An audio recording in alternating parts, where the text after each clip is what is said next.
Hello all, welcome back to our channel. So students, in this video we will discuss about the financial accounting 2 subject which you are having in your BCom second year of under Osmania University. Okay, in this video if you want to watch the full video, means you can easily score O grade in this subject by following my tips and tricks. So in this video I will explain each and every point in detail about the FA2 subject.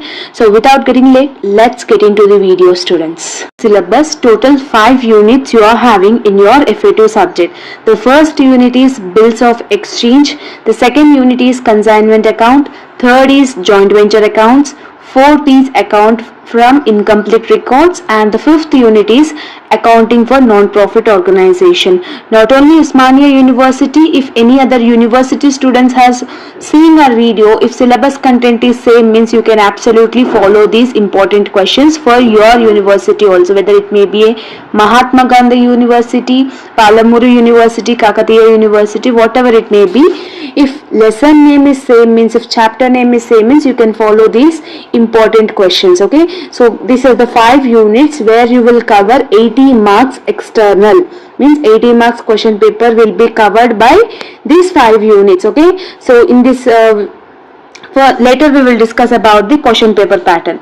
Coming back to the question paper pattern, as you all know, part A consists of 20 marks. 1 to 8 questions will be there. You need to attempt any 5 questions, each carries 4 marks. Okay, theory plus problematic it will get. Okay, and coming back to the part B. Part B consists of 60 marks. So 9th question will come from unit number 1, 10th question will come from unit number 2, 11, 12, 13 will come from unit number 3, 4 and 5. Each unit has internal choice. Each question has internal choice. You need to attempt any one question, either A or B. 9th question A and 9th question B will come from unit number 1, that is bills of exchange. You need to write it any one, either A or B. Okay, so first we will discuss about the theory questions, long as well as the short. Okay, for short from unit number 1 I have given this 4 questions.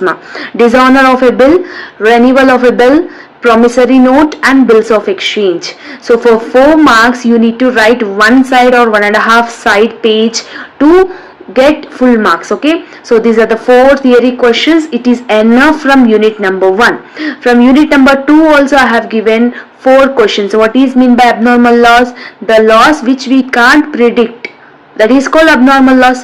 What is mean by pro forma invoice? And what is mean by consignment? What is mean by unsold stock? These are also important theory questions for 4 marks. For it will get in part A. And unit number 3 also I have given only 4 questions. So just try to understand the meaning and write the answer by your own. No need to by heart the answers whatever you are having in your material. So instead of that, what you need to do is you should understand the concept. For example, what is mean by dishonor of a bill? What is mean by cash? Like this. Okay, so from unit number 4 and unit number 5 I have given only 2 or 3 questions. Non-profit organization means what, and what is mean by legacy.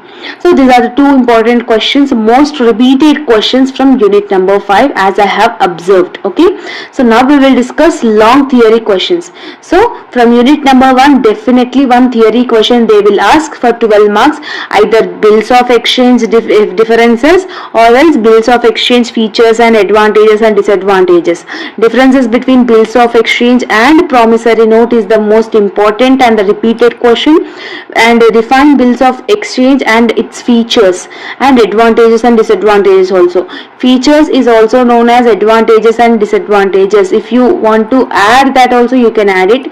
Differences between trade bills and accommodation bills is also an important theory question. If you want to learn theory from unit number 1, means for 12 marks these 3 questions is enough. Definitely one question will get. Okay, from unit number 2 there is no theory questions, both the problematic questions only they will ask for 12 marks. From unit number 3 they are having few chances to get theory questions. What are that questions means? What is joint venture account and explain its features and advantages and disadvantages. And the second one is differences between joint venture and consignment, or else differences between joint venture and partnership. This type of questions they will ask from unit number 3. And again unit number 4 there is no theory, and also unit number 5 there is no theory. Okay, you should not expect any theory questions from 4 and 5th. And coming back to the problematic questions, so problematic methods from unit number 1 you need to learn the journal entries. Okay, from bills of exchange journal entries only you will learn. From unit number 2 consignment account, consignee account, that is, and unit number 3 joint venture account, co-venture account, these are the things. And unit number 4 single entry system is the compulsory problematic question, they will ask for long. Okay, and from unit number 5 we will have income and expenditure account as well as the balance sheet. Okay, so now I will display some of the important repeated problematic methods as well as the questions. So try to prepare that and try to practice that, so it will be help out to you to reach that understand that method. Okay, so these short questions we will discuss. I will display one by one picture, so take a screenshot and learn. Okay, so this is from unit number 1, so this is from unit number 2. So consigned goods means consignment account. Okay, so Ramu consigned goods to Shiva, Ramu consigned goods to Rajender. So this type of questions they will definitely ask for short marks, short answers. Okay, 4 marks. Okay, and this is also important questions from joint venture account. You need to do joint venture account as well as the co-venture account, joint bank account. So these are all the important theoretical as well as the problematic. Okay, so for problematic, if you want to learn problematic means try to solve all these methods problems, or else in part if you want to attempt theory means try to practice whatever the theory questions I have given in part A. Okay, so that will be enough. But problematic, if you practice problematic means it will be helpful. If you are perfect with the long problematic, then no need to learn any short problematic. Okay, so whatever you will do in the long, that is only the method you should do in the short problematic also. Okay, so whatever the pics I am showing in this video, I will definitely upload this PDF in Telegram group. I will send it in our Telegram group. All the links were mentioned in the description as well as the comment box, and try to practice this. If you practice all these methods means definitely you will get O grade in F.A-2 subject. It will be a easy subject compared to the others. Compared to C and C language, F.A-2 is the easy subject. Compared to B law, F.A-2 is the easy subject. Okay, so try to practice. Don't confuse while seeing your question paper in future. In upcoming videos I will definitely upload the explanation videos also, don't worry about that. Okay, so these are all the important questions. The pics which I am showing in this video is the most repeated questions out of 5 years previous year question papers. Nearly 3 or 4 times it is getting repeated. So try to practice all these things. If you are having any doubts, you can comment me in the comment section. This is the thing about the F.A-2 subject. And coming back to the paper presentation, if you are attempting theory question for 12 marks, try to write side by side 3 sides. Okay, first side, front and back, 3 sides you need to write it. And if you are attempting theory question for 4 marks, 1.5 side or minimum 1 side. 1 side of page is compulsory to get full marks.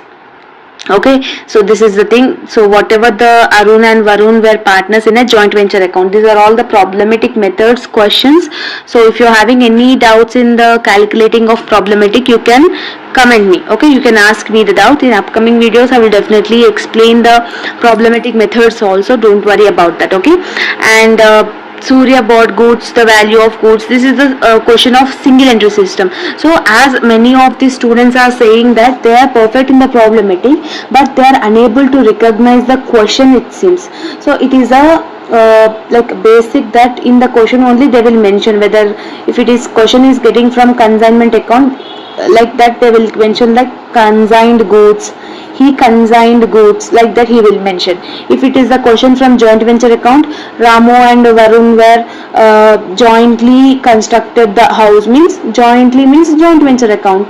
like that. Okay, so single entry system means they will say that prepare the single entry system in the books of Ajay, prepare single entry system in the books of Bharat, like that it will tell. Okay, so you don't need to worry about that. And in this question, in this video, whatever the doubts except whatever I have explained, if you are having any further doubts related to the FA2, especially FA2, you can mention me in the comment section. Okay, so in upcoming videos I will upload the B law as well as the C and C language also.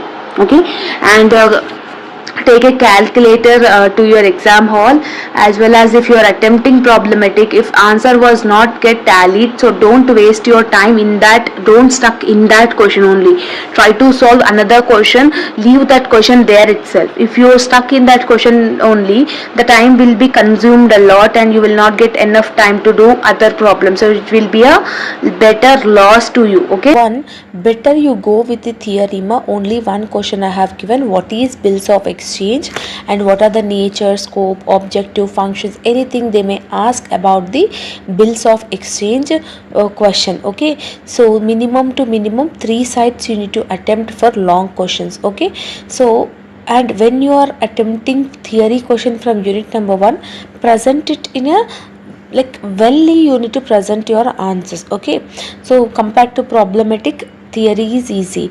In unit number 2, definitely one problematic only you need to attempt it. So in consignment accounts, 2 methods you are having, one is normal method and second one is invoice method. Only 2 methods, and in our channel I have already explained the explanation videos. So when you understand the normal method, it will be easy to understand the invoice method also. Okay, so consignment account compulsory problematic only, you need to learn it compulsory. Every student should learn consignment accounting, those who want to pass in this subject. Okay, next in the unit number 3 I have given joint venture account. So this is a chapter name. So in this unit you are having the 2 methods, one is normal method and second one is memorandum method. Okay, so this explanation is also available in our channel. In unit number 4, only one topic is enough for your finals, that is single entry system. In unit number 5, one topic only we are having, that is income and expenditure account, and along with that you need to do the balance sheet also. So these are the 5 units methods which you need to learn on your FA2 subject. Okay, hello all, welcome back to our channel. So students, in this video we will discuss FA2 unit number 1 theory question. So if you watch this video fully, means you can easily attempt one long question and one short questions, which it weights for 12 marks plus 4 marks, total 16 marks weightage from FA2. So don't skip the video and watch till the end. So let's get into the video, ma. So students, the first important short question from unit number 1 is features of bills of exchange. So what are the various features we are having in bills of exchange means, the first one is written form. Okay, so a bill of exchange will be a written form. Okay na, oka bill of exchange anedi jarugutunnappudu written form lekapothe, ante written ga edaina oka receipt gaani em lekapothe adi bills of exchange feature anedi kaadu. Second one, order to pay. After certain period of time, whatever the time you have taken, whatever the time they have given, you need to pay back the amount. Okay, so that is order to pay. Third one is unconditional. Unconditional means it should not contain any conditions, because the condition order must be payable. Okay, so after ఆ particular period of time తర్వాత మీరు ఇంకా కట్టలేని పరిస్థితిలో ఉండకుండా అలా ఉండకూడదు అని అంటున్నారు. సో మీరు ఏ టైం వరకు అయితే అన్నారో 1 ఇయర్లో కాబట్టి ఫస్ట్ మంత్లో ఇంత కట్టేస్తా అన్నప్పుడు మీరు కట్టేయాలి. ఓకేనా, so next one main parties. Main parties ఎవరెవరు ఉంటారు? Drawer, drawee, payee. డ్రావర్ అంటే ఎవరైతే పైసలు ఇస్తున్నారో, బిల్ ఇస్తున్నాడో. డ్రాయీ అంటే ఎవరైతే బిల్ని రిసీవ్ చేసుకుంటున్నారో. పేయీ అంటే మీడియేటర్ అనమాట. ఫర్ ఎగ్జాంపుల్, నేను 10,000 రూపీస్ ఇచ్చిన ఒక పాపకి. సో ఆ పాప ఏమన్నది, 3 months తర్వాత నేను 10,000 మీకు రిటర్న్ బ్యాక్ ఇస్తా అన్నది. ఆఫ్టర్ 3 months తర్వాత నేను తనకు అడగాలి, బట్ ఆఫ్టర్ 1 month నాకు అర్జెంటుగా 10,000 అవసరం ఉన్నాయి. అట్లాంటప్పుడు నేను ఏం చేస్తాను, నేను థర్డ్ పర్సన్ దగ్గరికి వెళ్ళి ఈ బిల్ ఏదైతే ఉందో after 3 months, if you ask her, she will give that 10,000 to you. Means ఈ బిల్ని పెట్టుకొని ఈ పే అనేటోడు నాకు ఇస్తారు. 3 months తర్వాత ఆమె ఎవరైతే ఉన్నారో సెకండ్ పర్సన్ ఆ థర్డ్ పర్సన్కి చేయాలి. So this is the main parties. And fifth one వచ్చేసి సర్టనిటీ అమ్మ. ఆ బిల్ అనేది ఒక పర్టికులర్ పీరియడ్ ఆఫ్ టైం వరకే ఉండాలి. అండ్ నెక్స్ట్ క్వశ్చన్ ఈజ్ మా renewal of bill. What is the renewal of bill? ఆ పర్టికులర్ టైం వరకు వాళ్ళు కట్టకపోతే ఎక్స్ట్రా టైంని మనం అడుగుతాం. Okay, they will have ask for extra time, that is called renewal of bill. Renewal of bill అనేది అంటే ఇది. If drawer accepts the request then drawee get some extended period of time which avoids instead of bill. ఇప్పుడు నేను ఒక person దగ్గరికి వెళ్ళి 10,000 తీసుకున్నా, 1 month తర్వాత ఇస్తాను. సో 1 month తర్వాత నాకు మనీ అనేది అరేంజ్ అవ్వలేదు. అట్లాంటప్పుడు నేను ఏం చేసిన, మళ్ళీ అందరికి పోయి నాకు ఇంకొక ఎక్స్ట్రా 1 month ఇవ్వండి, కానీ బిల్ రెన్యువల్ చేయండి అని చెప్తున్నా. ఒకవేళ ఆ పర్సన్ అగ్రీ అయితే, డ్రావర్ అగ్రీ అయితే, సో ఆ రెన్యువల్ ఆఫ్ బిల్ అనేది జనరేట్ అవుతుంది. ఓకేనా. సో థర్డ్ క్వశ్చన్ ఏంది? Promissory note. A promissory note is nothing but a return document which consisting about the sign of the maker. Promissory note అంటే ఏంది? మనకు తెలిసిన విషయంలో మనం ఈ పర్టికులర్ టైం వరకు అమౌంట్ అనేది పే చేస్తామని చెప్పేసి విట్నెస్ ఉంటారు, ప్రూఫ్స్ ఉంటారు, మన సిగ్నేచర్ ఉంటుంది. That is called promissory note. Okay, so promissory note is an instrument in writing containing and unconditional taking అనమాట. ఓకేనా. మేకర్ ఈజ్ అన్ ఇండివిజువల్, ఎవరైతే తీసుకుంటున్నారో వాళ్ళు individual. Next, what are the features of promissory note you are having? As usual same. First one is writing, second one is promise to pay, third one is uncondition, fourth one is signed by maker, and fifth one is certain party. Same మనకి bills of exchange లాగానే ఉంటుంది. So out of this theory questions we can expect 1 question పక్కా for 4 marks. So that's why I'm saying this. Next you are having మా dishonour of a bill. So ఒక particular dishonour of a bill అనేది ఎప్పుడెప్పుడు అవుతుంది? ఒకవేళ dishonour of the bill అంటే ఏంది అని అంటే, ఏ బిల్ అనుకున్న టైంకి వాడు పేమెంట్ ఫెయిల్ చేసినప్పుడు దాన్ని మనం డిజానర్ ఆఫ్ బిల్ అని అంటాము. సో అట్లాంటప్పుడు what are the different effects we will have ఒకవేళ బిల్ డిజానర్ అయితే? Next, no value and position. ఆ బిల్లుకి వాల్యూ ఉండదు, పొజిషన్ ఉండదు, లీగల్ యాక్షన్ తీసుకునే ఉంటుంది. నేచర్ ఏముంటుంది? డ్రావర్ ఇక పర్సనల్కి ఉండరు అనమాట, కన్ఫ్యూజన్ ఉంటుంది. Noting charges is nothing but extra amount payment like that. Okay, so this is the 5th question. Okay, 6th question వచ్చేసరికి మీకు ఇక్కడ జర్నల్ ఎంట్రీస్ అడిగినమ్మా. ఇక్కడ ఏమంటున్నాడు? On 1st January 2015 Rao sold goods to Jyoti. What is the journal entry? Jyoti is the receiver. Jyoti account debtor to sales account because he is doing sales. No, అది ఒకటి. Next, half of the payment was paid immediately and remaining half of the Rao ruled bills of exchange upon after 30 days. Half of the amount ఏమో ఇప్పుడు pay చేసిందంట, ఇంక మిగతా half ఏమో 30 days తర్వాత అనేది పే చేస్తాను అన్నదంట. సో అట్లాంటప్పుడు ఏం రాస్తాము? Cash we have received, bill receivable is nothing but after 1 month తర్వాత మనకు ఒక రిసిప్ట్ లాంటిది. So cash account 5,000 received, bill మీద 5,000 ఉంది. సో టోటల్ జ్యోతి ఎంత ఇస్తున్నది? 10,000 అనేది షీ విల్ రిసీవ్ అనమాట after 1 month. 5,000 will be received now and remaining 5,000 1 month తర్వాత. ఓకేనా. అండ్ నెక్స్ట్ ఏం అడిగారు? Jyoti accepted the bill and return it to the Rao. అంటే యాక్సెప్ట్ చేసింది జ్యోతి, బిల్ని రిటర్న్ చేసింది. So cash account debtor to bills receivable account అవుతుంది. అది బిల్ క్యాష్ అనేది యాక్సెప్ట్ చేసింది కదండి, బిల్స్ రిసీవబుల్ యాక్సెప్ట్ చేసింది కదా. సో లైక్ దట్ ఇది అనేది చేయాలి. నెక్స్ట్ 7th question ఏముంది మా మీకు?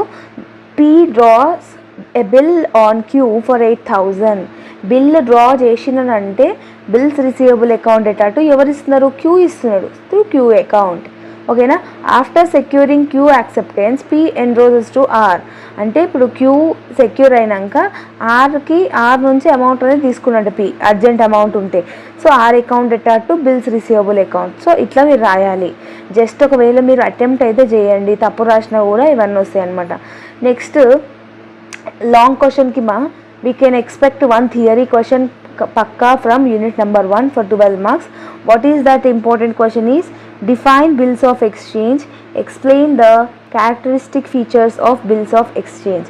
Bills of exchange is nothing but a writing which contains an unconditional order signed by the maker during a particular period of time. Okay. So in simple words గా ఏమనొచ్చు మనం? It is an instrument in written form which includes unconditional order signed by the maker అనమాట.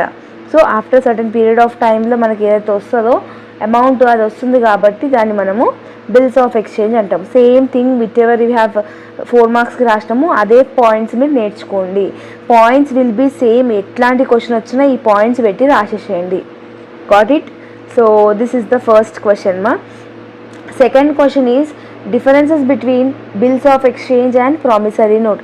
ఇది ఏదైతే ఉందో ఈ differences out of this 2 questions, either first question అయినా second question అయినా ఈ 2 క్వశ్చన్లకైనా కంపల్సరీ ఒక 12 మార్క్స్ క్వశ్చన్ వస్తుంది.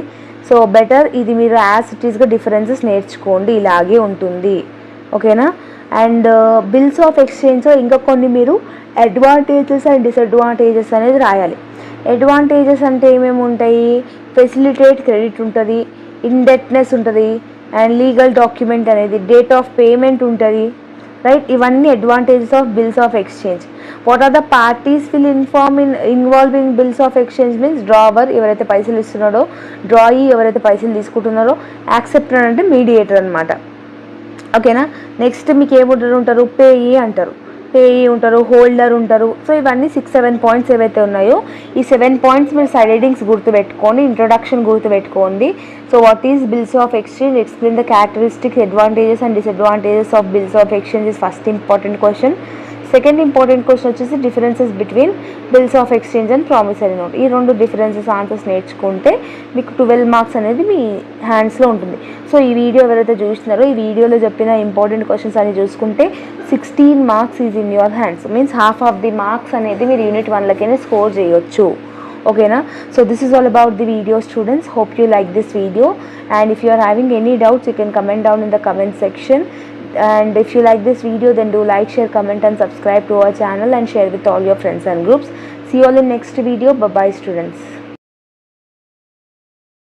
Hello all, welcome back to our channel. So students, in this video we will discuss bills of exchange. By watching this video you can attempt any type of questions for your final examination. So let's get into the video.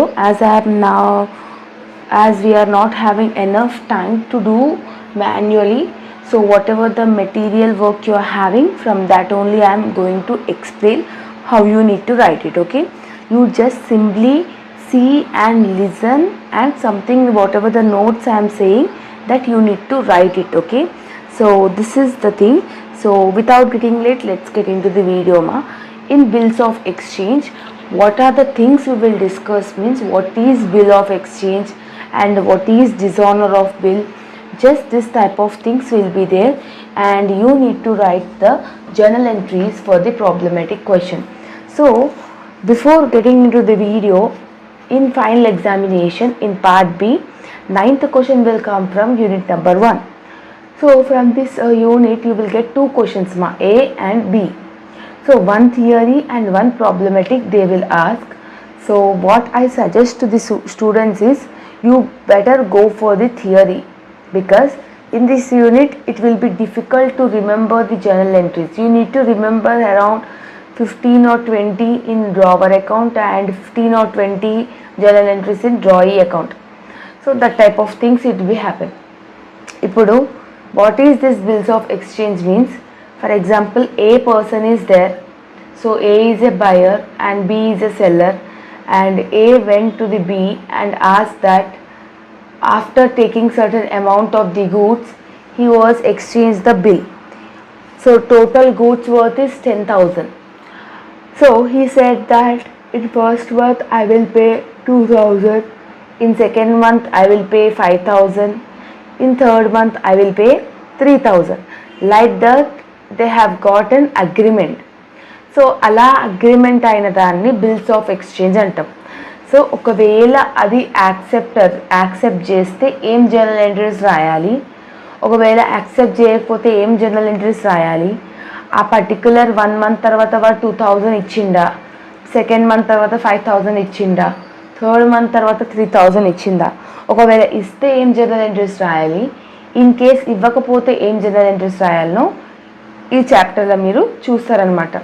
So like that you need to remember the journal entries. You need to keep the journal entries for drawer account and drawee account. Okay, so here directly we will discuss short. We have already discussed in the explanation video of short. So better you watch that. And we here in this unit, in this video, we will discuss the long.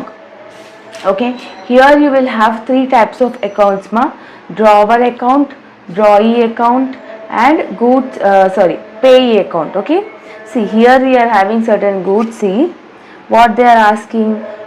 Drawee account, if it is not given to the enrolser. Who is enrolser? Enrolser is the person of third person. For example, నేను సెల్లర్ని, నా దగ్గరికి మీరు వచ్చారు, మీరు buyer, goods తీసుకున్నాక మీరు ఏమన్నారు, 10,000 worth గల గూడ్స్ తీసుకున్నాక నేను అమౌంట్ ఇప్పుడు ఇయ్యను, అమౌంట్ 1 మంత్లో ఫస్ట్ మంత్లో 5,000, సెకండ్ మంత్లో 5,000 ఇస్తా అన్నారు. దానికి నేను యాక్సెప్ట్ చేసిన. అండ్ ఆఫ్టర్ మీకు ఇచ్చినాక సెకండ్ డేనే నాకు మనీ అవసరం అయింది, అవునా? అప్పుడు నేను వచ్చి మీ దగ్గరికి వెళ్ళి మిమ్మల్ని అడగలేను, ఎందుకు ఇప్పుడే పే చేసేయండి, because we have already agreed that మీరు ఆఫ్టర్ 1 మంత్ తర్వాత ఇస్తా అన్నారు. నాకేమో ఇప్పుడు మనీ అనేది చాలా అవసరమైంది. అట్లాంటప్పుడు ఏం చేస్తామంటే థర్డ్ పార్టీ దగ్గరికి వెళ్తాం.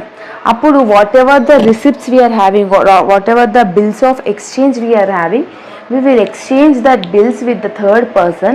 అంటే ఈ బిల్స్ వానికి ఇచ్చి after 1 month she will give 10,000 or he will give 10,000 to you, but keeping this receipts with you and give me right back 10,000. We will ask to that payee. Okay, if payee agrees to the proposal, then he is called as a enrolser. Got it?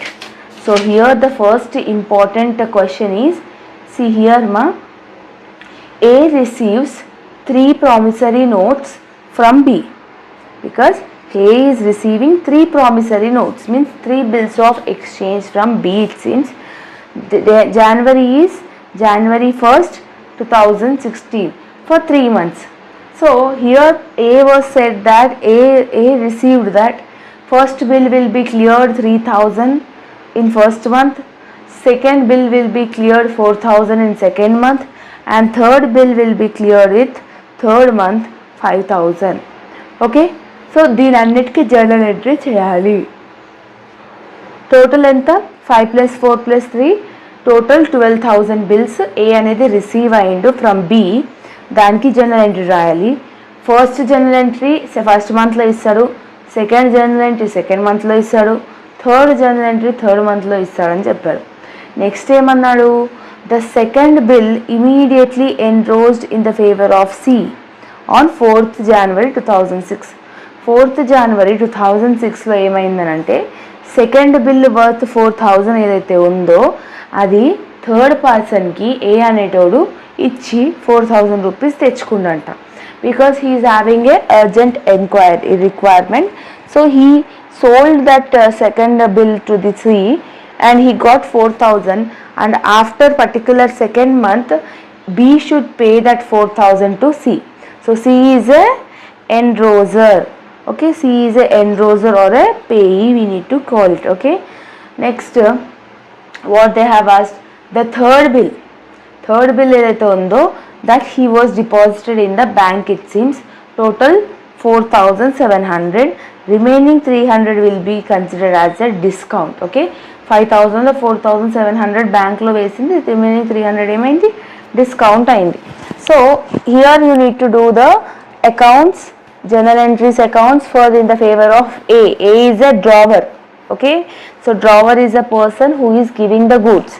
B is a drawee.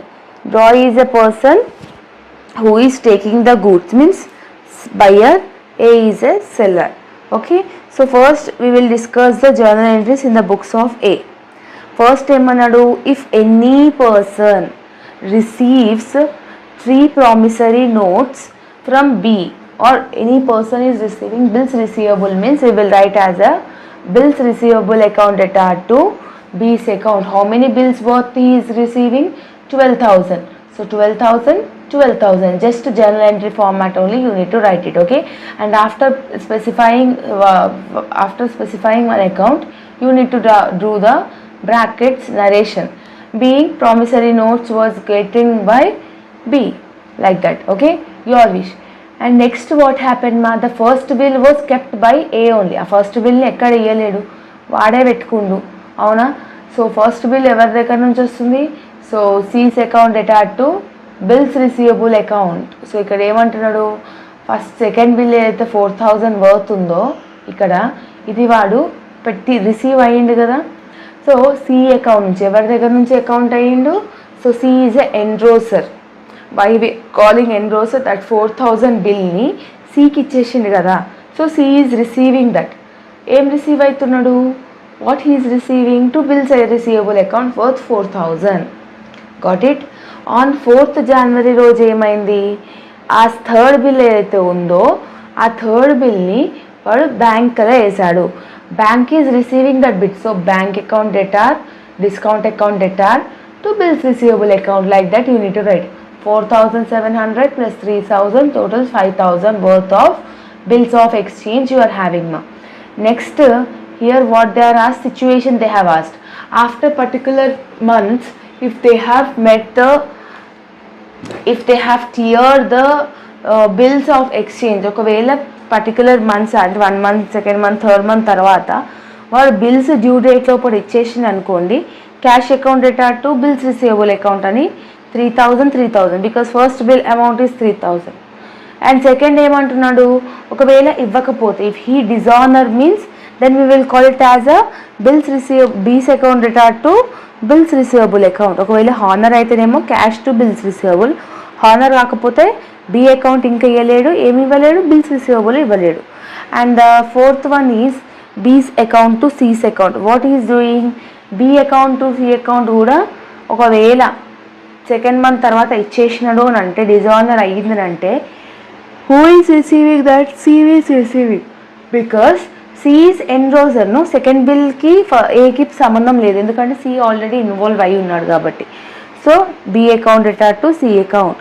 Next ఏమైంది, bank అకౌంట్ది same అట్లా. ఒకవేళ bank అకౌంట్లో ఉన్న bill కూడా వాడు dishonour అంటే కట్టకపోతే బీస్ account debtor to bank account. అంటే కట్టకపోతే ఎవడు కడతలేడు, ఎవరికి కడతలేడు అని చెప్పి రాయాలి. కడితే మనకి ఏమొస్తుంది? క్యాష్ వస్తుంది. దేని రూపంలో వస్తుంది? బిల్స్ రిసీవబుల్ రూపంలో వస్తుంది. సో ఇలా గుర్తుపెట్టుకోండి. Got it? And next you are having మా next in the books of B means drawee account also you need to write. First drawee అకౌంట్లో ఏం రాస్తాము? He was taken the goods from mister A. A's account debtor to bills receivable account 12,000. And after 4th April, if he is honored means ఒకవేళ bills అని honour చేస్తే bills payable to bank account అని drawee అకౌంట్లో రాస్తాం. ఒకవేళ honour చేయకపోతే అంటే కట్టకపోతే bills payable account debtor to A's account అని రాస్తాం. So like that you need to remember some journal entries. ఒకవేళ ఫైనల్ ఎగ్జామినేషన్లో ఏవైనా జర్నల్ ఎంట్రీస్ మీకు రాకపోయినా కూడా జస్ట్ అటెంప్ట్ ఇవ్వండి. Attempt is important. If you are not preparing theory, just give an attempt. So my suggestion would be only go for the theory, right? So remaining chapters 2, 3, 4, 5 మీరు problematic అన్ని నేర్చుకునేది ఉంటుంది. But here in this bills of exchange, you better go for theory. It will be easy to understand as well as important and gaining subject, gaining chapter in theory itself. Okay? So problematic అయితే కొంచెం headache ఉంటుంది. Next this question also you see ma. Dinesh owns a sum of 10,000 to Jagadish if he accepted a bill అనేది ఈ question ఉంది. Same దీంట్లో కూడా drawer account ఉంటుంది, drawee account ఉంటుంది. సో డ్రావర్ అకౌంట్లో ఏమేమి వస్తాయో నేను జస్ట్ చూపిస్తున్నాను. You take a screen shot it. And mostly చాలామంది స్కిప్ చేస్తారు ఈ వీడియో అంటే ఈ చాప్టర్ని ప్రాబ్లమెటిక్లో. సో జస్ట్ పైన చెప్తున్నాను. ఒకవేళ whoever is doing this video just you practice this question, ఇంతకుముందు చెప్పిన question and 1 more question will be there. So ఆ 3 క్వశ్చన్లు మీరు నేర్చుకున్నారు అనుకోండి, any type of questions you can attempt it. This is the second question మా. So third question is this one. Raju sold goods to worth 10,000 to Surender. Okay. So here this is question also is important. Mostly ఏం గుర్తుపెట్టుకుంటే ప్రతి క్వశ్చన్లో dishonour అవుతుంది bill అని ఉంటుంది. Dishonour అయితే drawer అకౌంట్లో ఏం రాయాలి, డ్రాయీ అకౌంట్లో వేయాలి. ఒకవేళ హానర్ అయితే ఏ అకౌంట్లో ఏమేమి వేయాలని జనరల్ ఎంట్రీస్ గుర్తుపెట్టుకోండి. ఒకవేళ ఫస్ట్ బిల్ బ్యాంకులో వేస్తే, సెకండ్ బిల్ ఎన్రోజర్ అయితే ఇట్లాంటివి వచ్చినప్పుడు జనరల్ ఎంట్రీస్ ఏం రాయాలి, డ్రావర్ అకౌంట్, ఎస్పెషల్లీ డ్రావర్ అకౌంట్నే చూసుకోవాలి. డ్రాయింగ్ అకౌంట్లో ఎక్కువ ట్రాన్సాక్షన్స్ అనేది ఉండదు. ఓకేనా? So this 3 questions, if you have practiced, means you can attempt any type of bills of exchange problem in your final examination. Hope you got like this video. If you like this video, then do like, share, comment and subscribe to our channel and share with all your friends and groups, because this video will be useful for them also to get understanding in this subject. So remaining units also I am uploading soon, ma. So by watching that videos, you can easily attempt any type of questions in your final examination.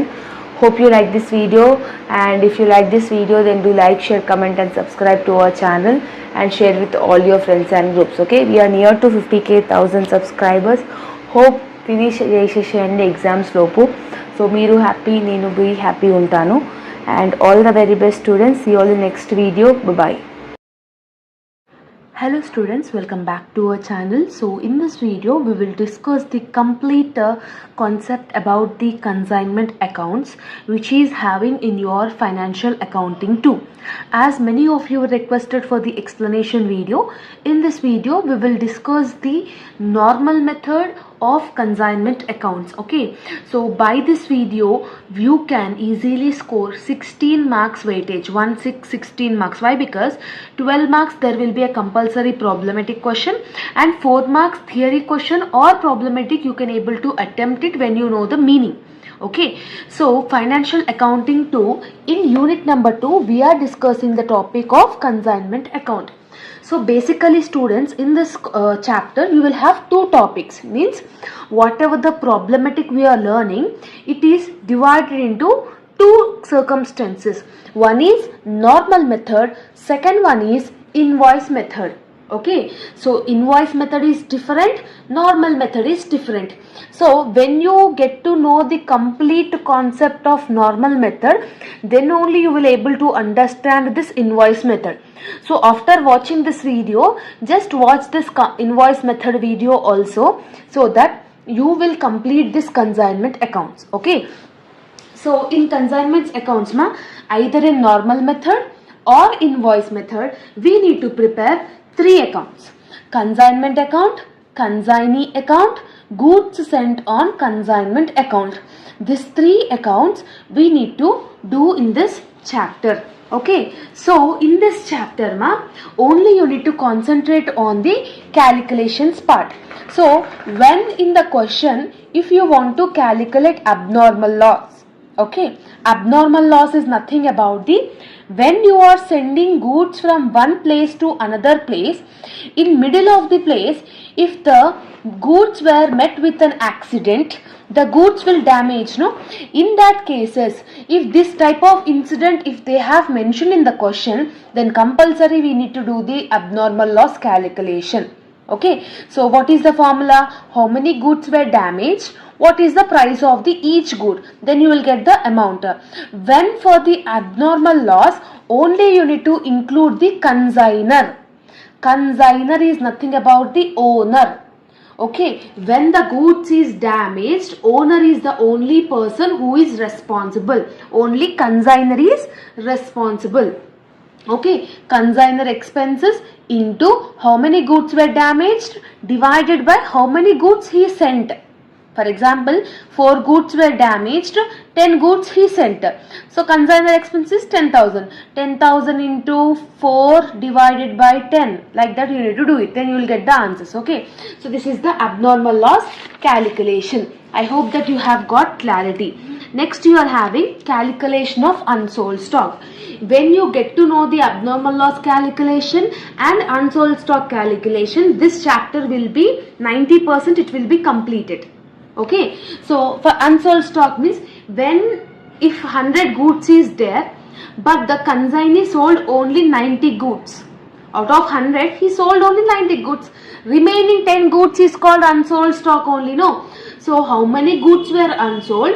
For that purpose also you need to do the calculation. How many goods unsold into price of each good, then you will get the amount.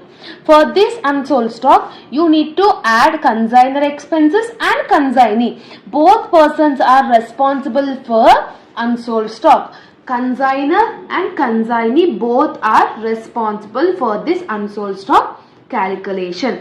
And one more thing students, when you are doing the unsold stock calculation, this type of names you should not include in your calculation part, only in the calculation part.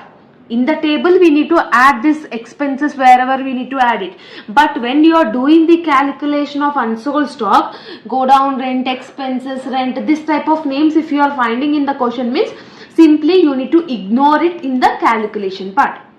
Okay, so why I am saying all this in detail means when you understand this only, the complete process you will understand easily. Okay, so next out of 3 accounts, when you are perfect with this consignment account, this is the fixed pro forma in this chapter, fixed. Okay, there is no need to change anything.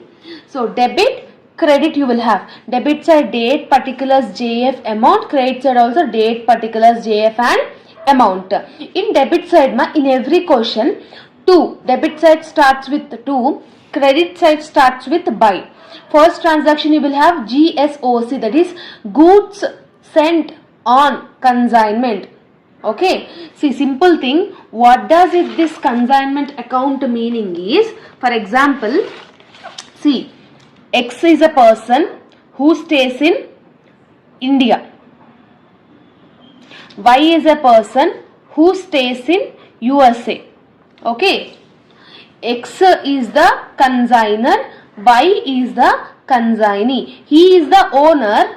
Okay, he is the owner, he is the particular like manager type. Okay, for example, I am having one company in India, I am planning to have another branch in USA. I am the only person who is not capable of being there in the both the sides at a time, because I am a human being, right? I can stay only in India or I can stay only in USA. At a time I can't stay in both the places, no? So that's why I hired Y. So Y, what he will do or she will do means, whatever the branch I am having in that particular place, whatever the things, whatever the duties I am doing here, the person who is appointed, he will also do their everything. So he is the consignor, he is the consignee. So I am sending 100 goods to Y. So during the transit it met with an accident and 10 goods were damaged. So Y will receive only 90 goods. Yes, out of 90 he sold only 80. 10 is the unsold.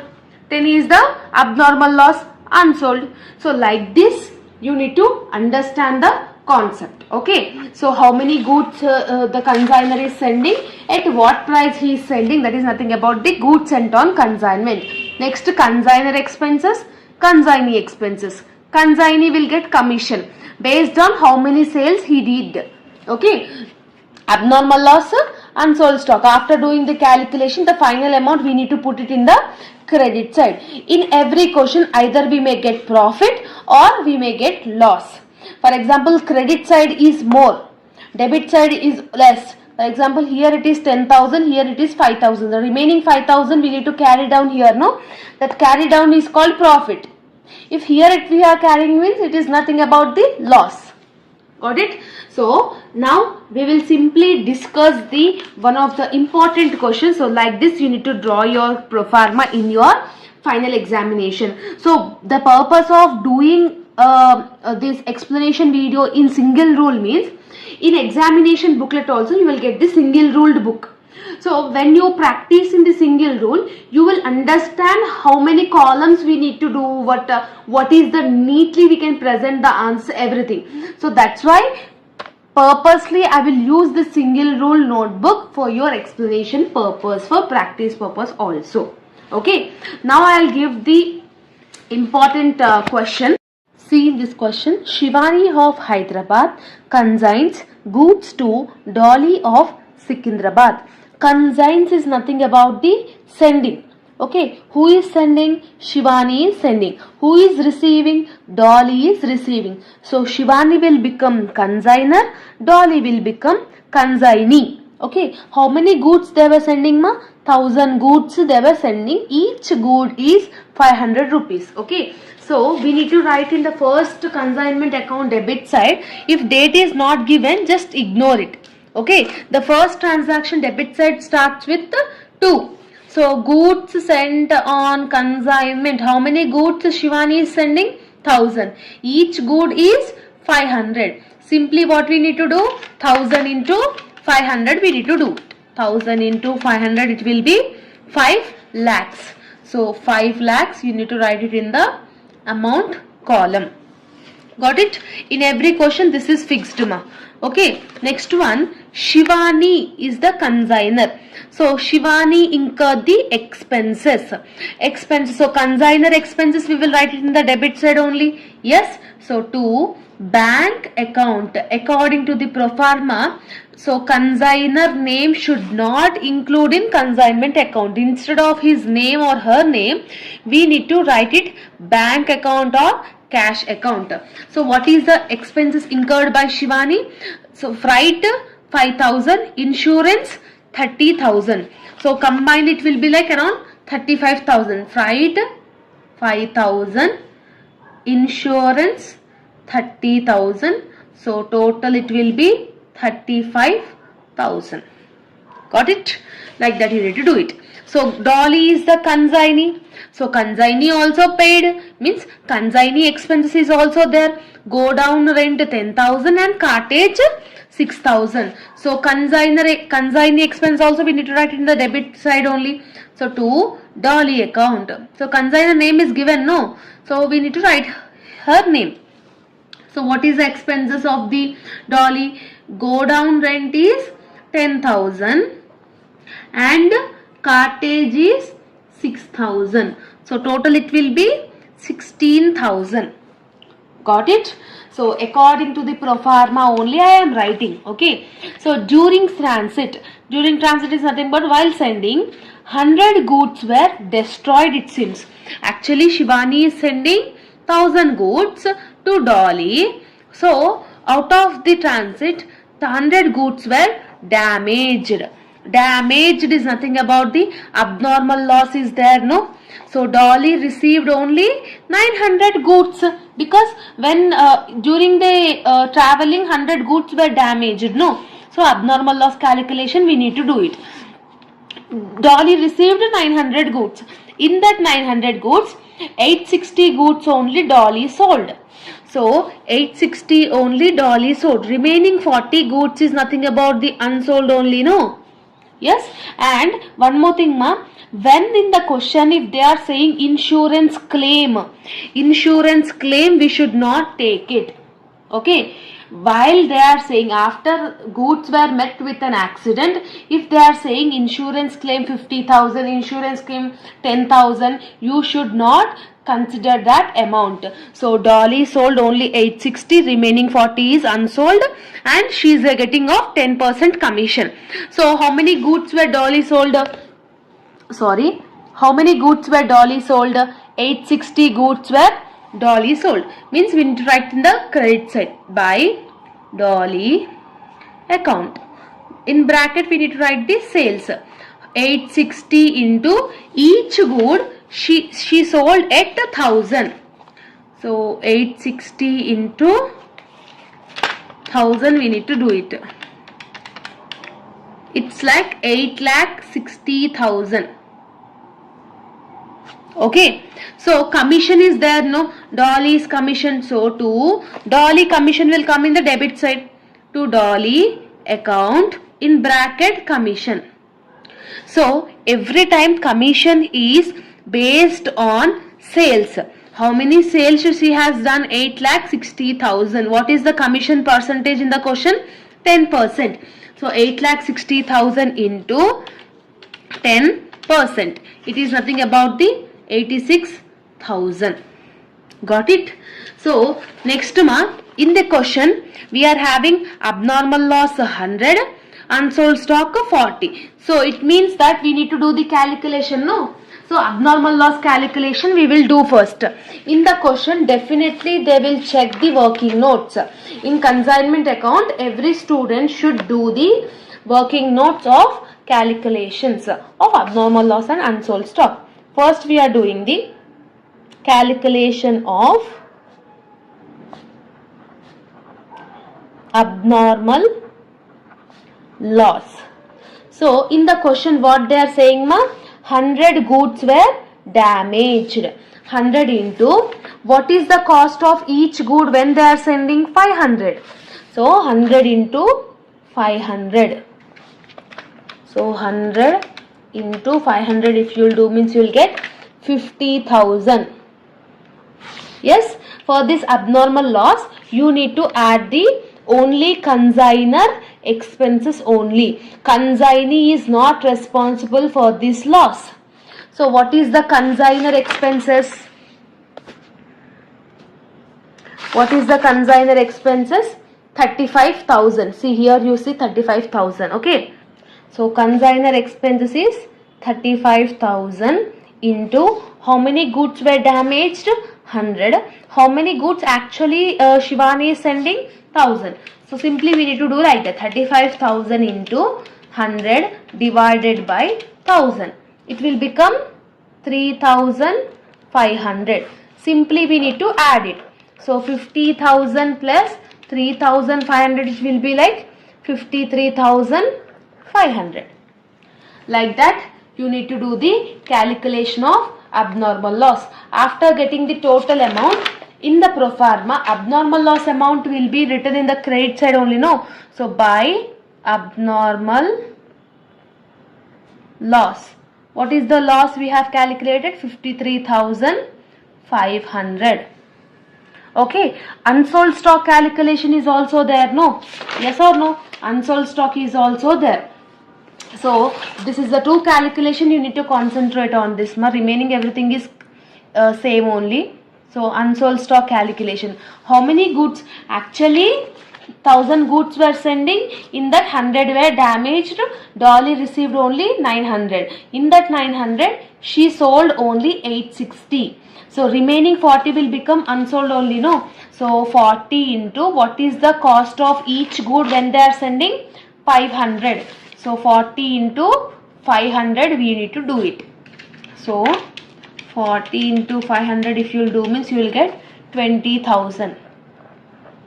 Okay. So for this unsold stock, consignor expenses we need to add it. Consignee expense also we need to add it. What is the consignor expenses? Just now we have seen 35,000.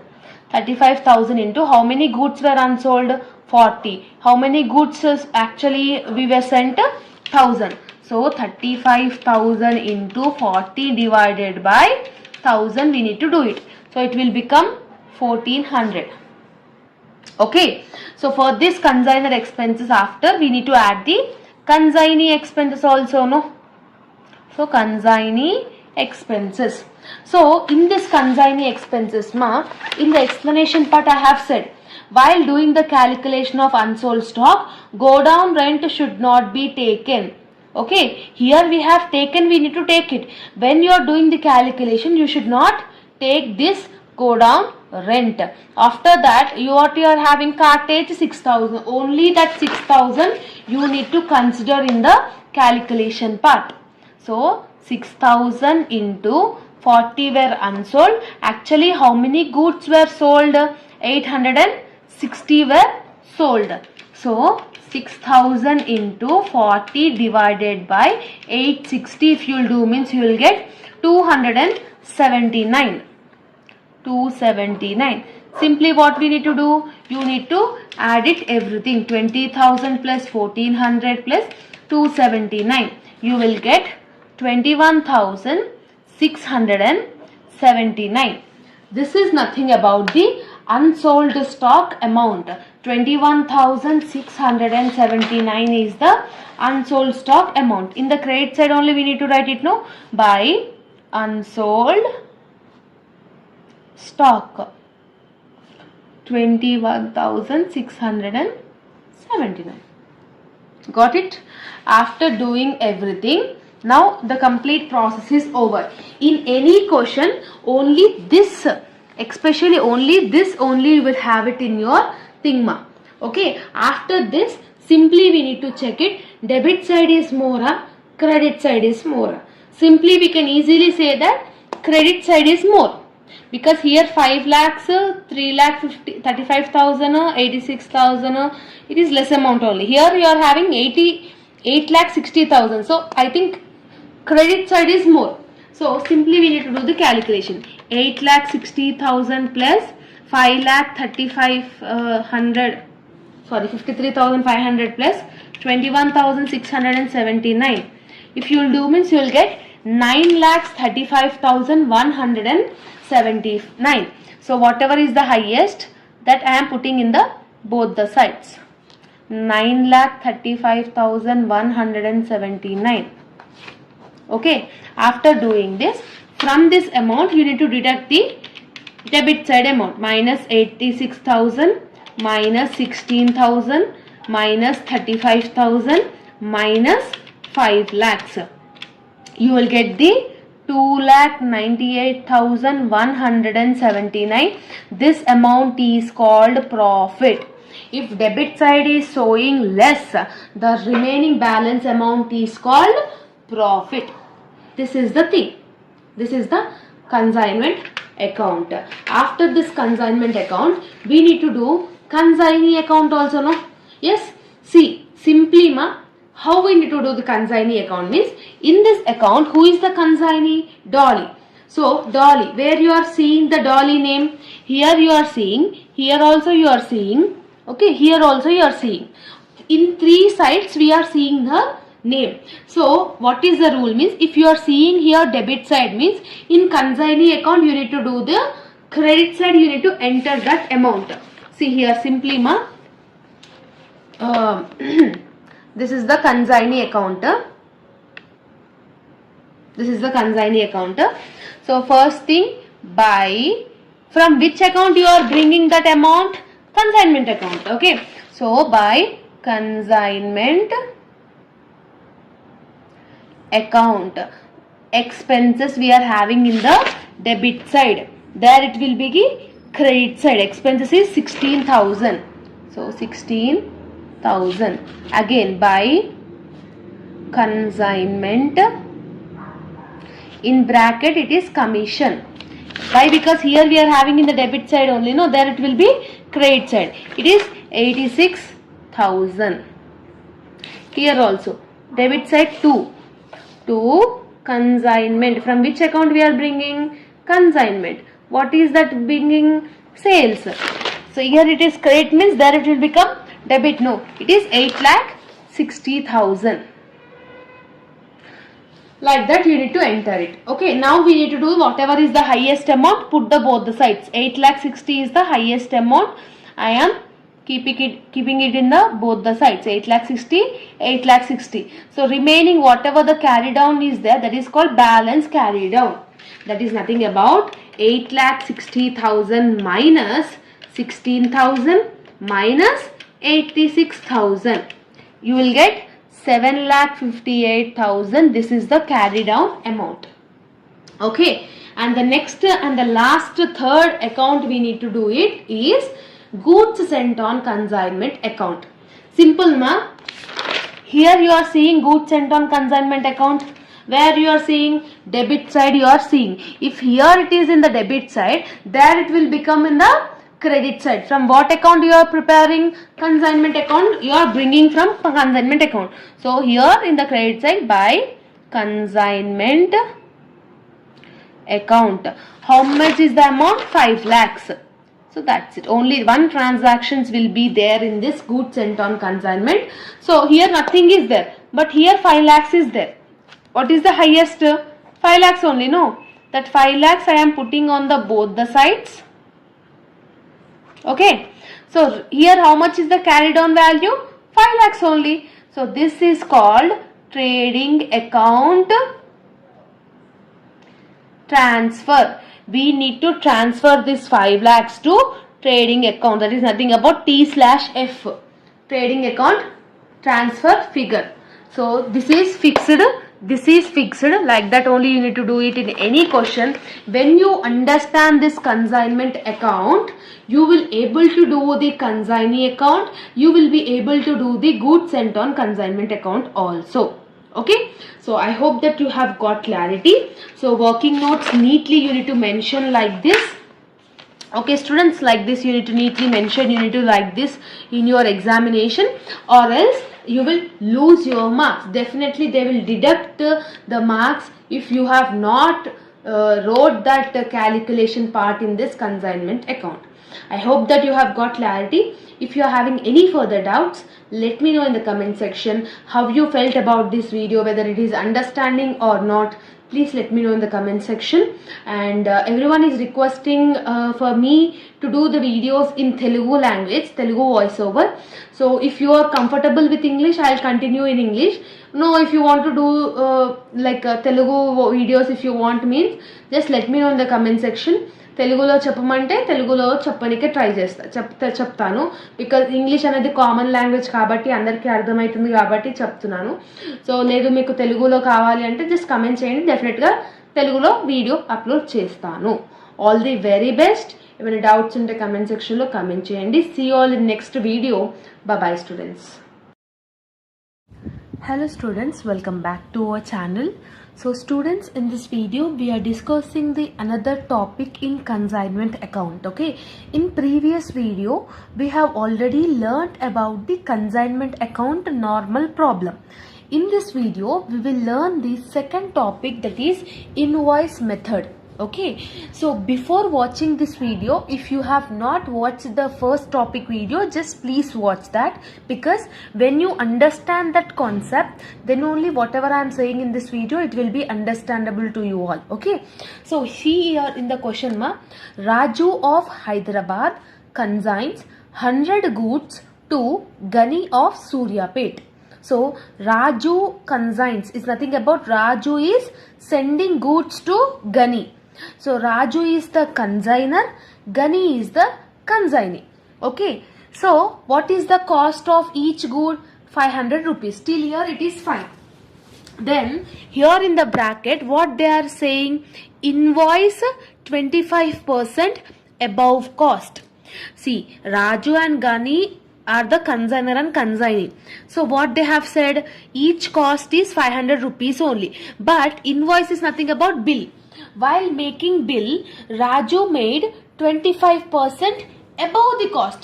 What is the cost actually? 500 rupees into what is the above cost? 25%, means extra 125 rupees he charged more. So 500 plus 125, it is 625. Got it? So the cost of each good will be 625.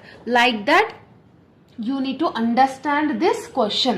Okay, so Raju expenses is 10,000 for freight, and Gani paid 12,000 octroi and others 3,000. Gani sold 80 goods. See, one thing ma, in invoice method you will not have abnormal loss calculation, only you will have unsold stock.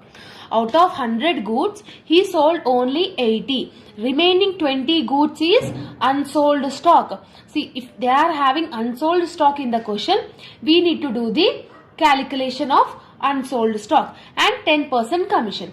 So this is the question of invoice. How you need to rectify this is the invoice method, means in question you will find invoice. Got it? So this is the thing. So 3 steps, 3 extra steps you need to do it in this invoice problem. So now let's get into the solution part. Before starting the solution, you need to write some working notes. Actually cost is 500 rupees. Yes, so they have said about 25% is more. So what we need to do, 500 into 25% if you will do, means you will get 125. Okay, simply you need to add it to your cost. Previously it is 500, now extra 125 you need to, we are making it charged. So total cost of each good is 625. So like that you need to consider per value is 625 rupees only. So this is the first change you need to do it in this invoice method. So in invoice method, the first account what we need to do, to goods sent on consignment account. So date they have not given. So first transaction you will get 2 goods sent on consignment. How many goods Raju sent? 100 goods. So cost of each is 625 rupees.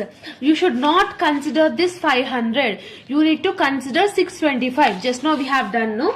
So 100 into 625 if you will do means 62,500 is your total amount. Okay. So next what they are saying, Raju expenses. That is nothing about the consignee expenses. So consignee expenses we will write in the debit side to bank account in bracket expenses. What is the expenses ma? 10,000. Okay. So Gani is the consignee. So consignee also paid some expenses. That also comes in the debit side only, no? So to Gani account. So because consignee name is given in consignment account, consigner account name you should not write it. Instead of his name we need to write bank account or cash account. So Gani account expenses. What he made the expenses? Octroi 12,000 he made.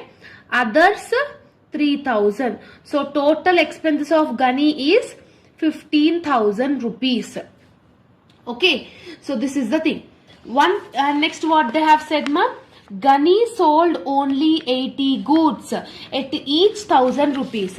When consignee is selling the goods means here only we need to write in the credit side by Gani account in bracket we need to write the sales.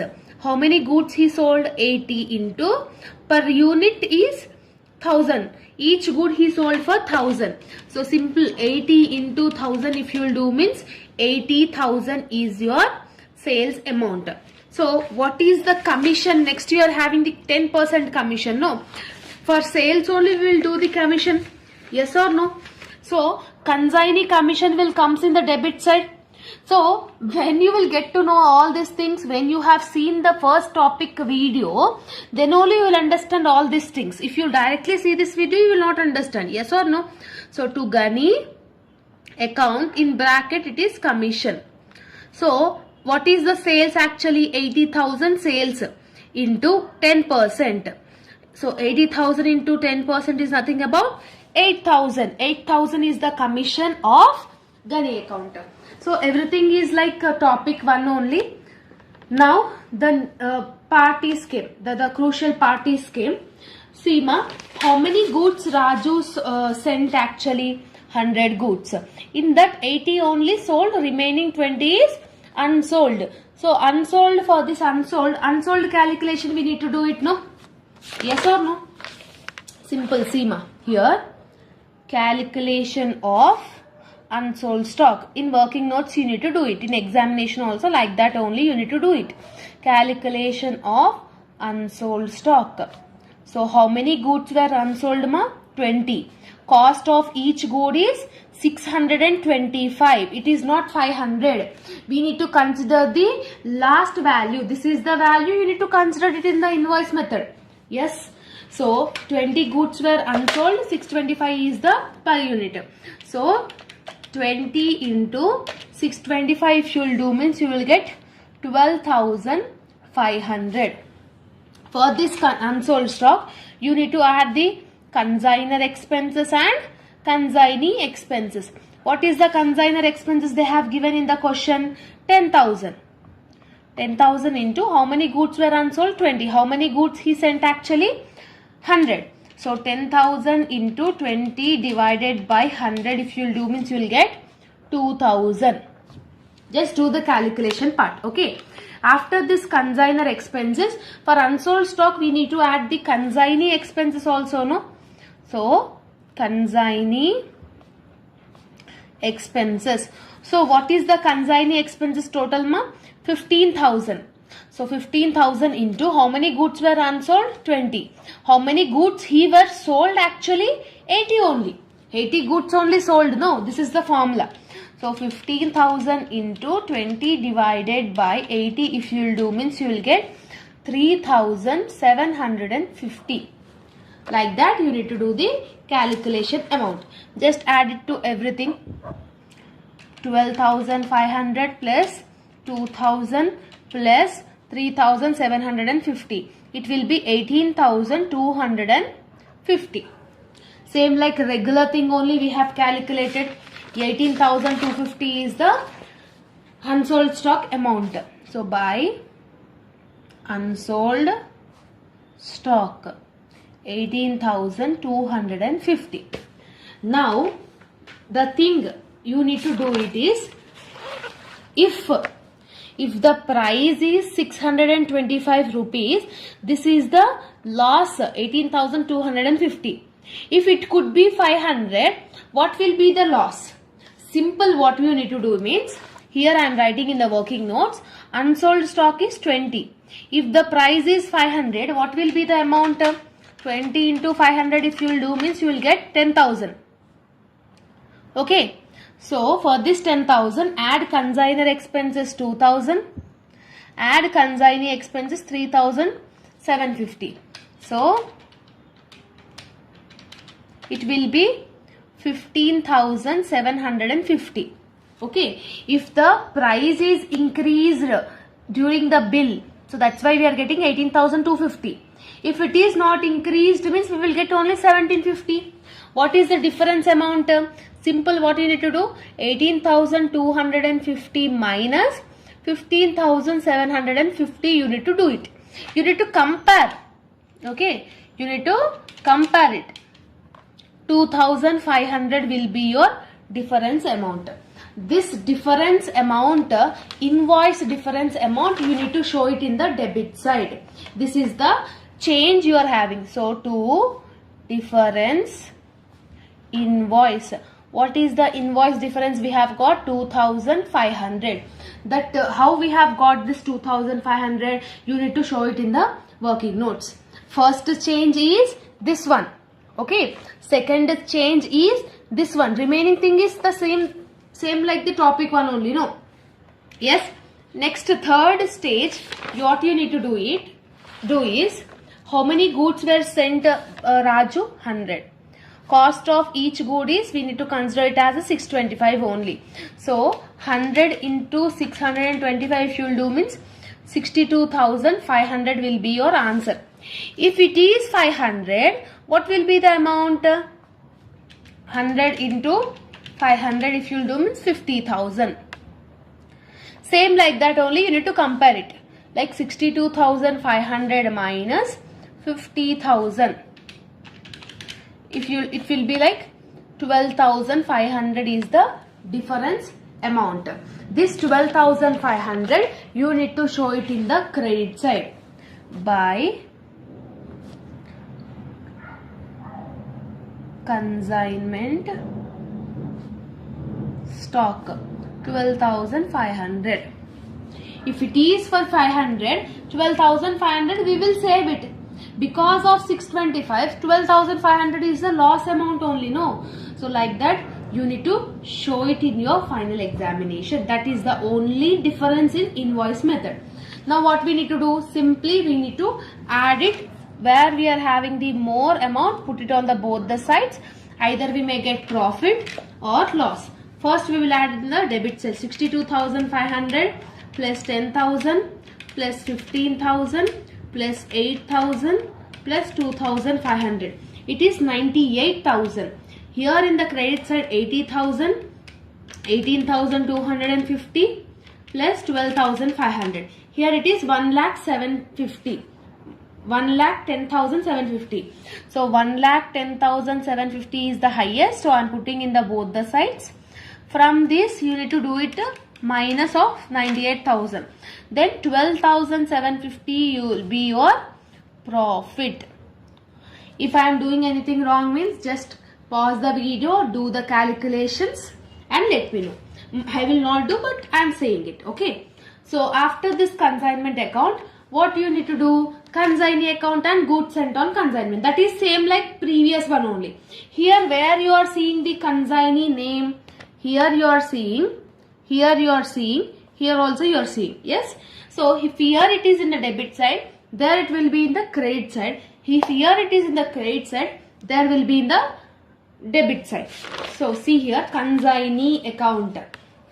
Okay, so first two, from which account we are borrowing the amount? We are borrowing consignment account. Sales.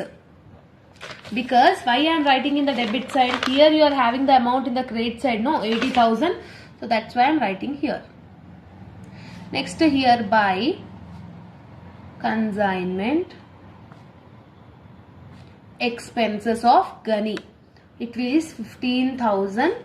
Again by consignment commission. So what is the commission he got? 8,000. That's it. Only this three only will come.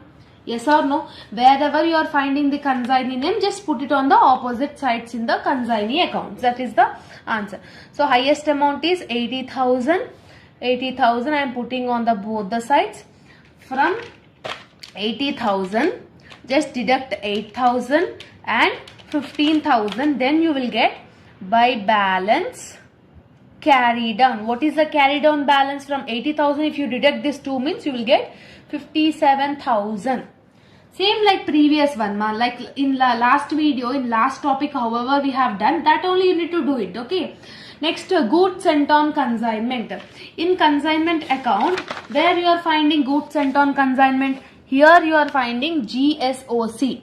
If here it is in the debit side, there it will be in the credit side. That is 62,500. So 62,500 by, from which account we are borrowing? Consignment account. Okay, this is the only one transaction, you will get it. Yes, highest will be 62,500 only. So putting on the both the sides. So to, from where we need to add that balance figure, you need to transfer that amount to the trading account. So that's why to trading, what is the carried on balance? 62,500. Just I am adding in the debit side. You need to transfer it to the trading account. That is the only thing you need to remember, especially this calculations part. See ma, from normal method to invoice method, there are only 3 changes. One is this one, second one is invoice method differences, third is billing wise consignment stock difference. If you understand these 3 differences, invoice method is over. Okay, so by this we have completed consignment account. Full chapter videos is available in our channel. So by this chapter you can at least score 20 marks. Why? Because long, definitely there will be a 12 marks question. You need to attempt it. In short, we can expect two questions for short. That is, each short question carries 4 marks. No. So 12 plus 4 is 16 plus 4 is 20.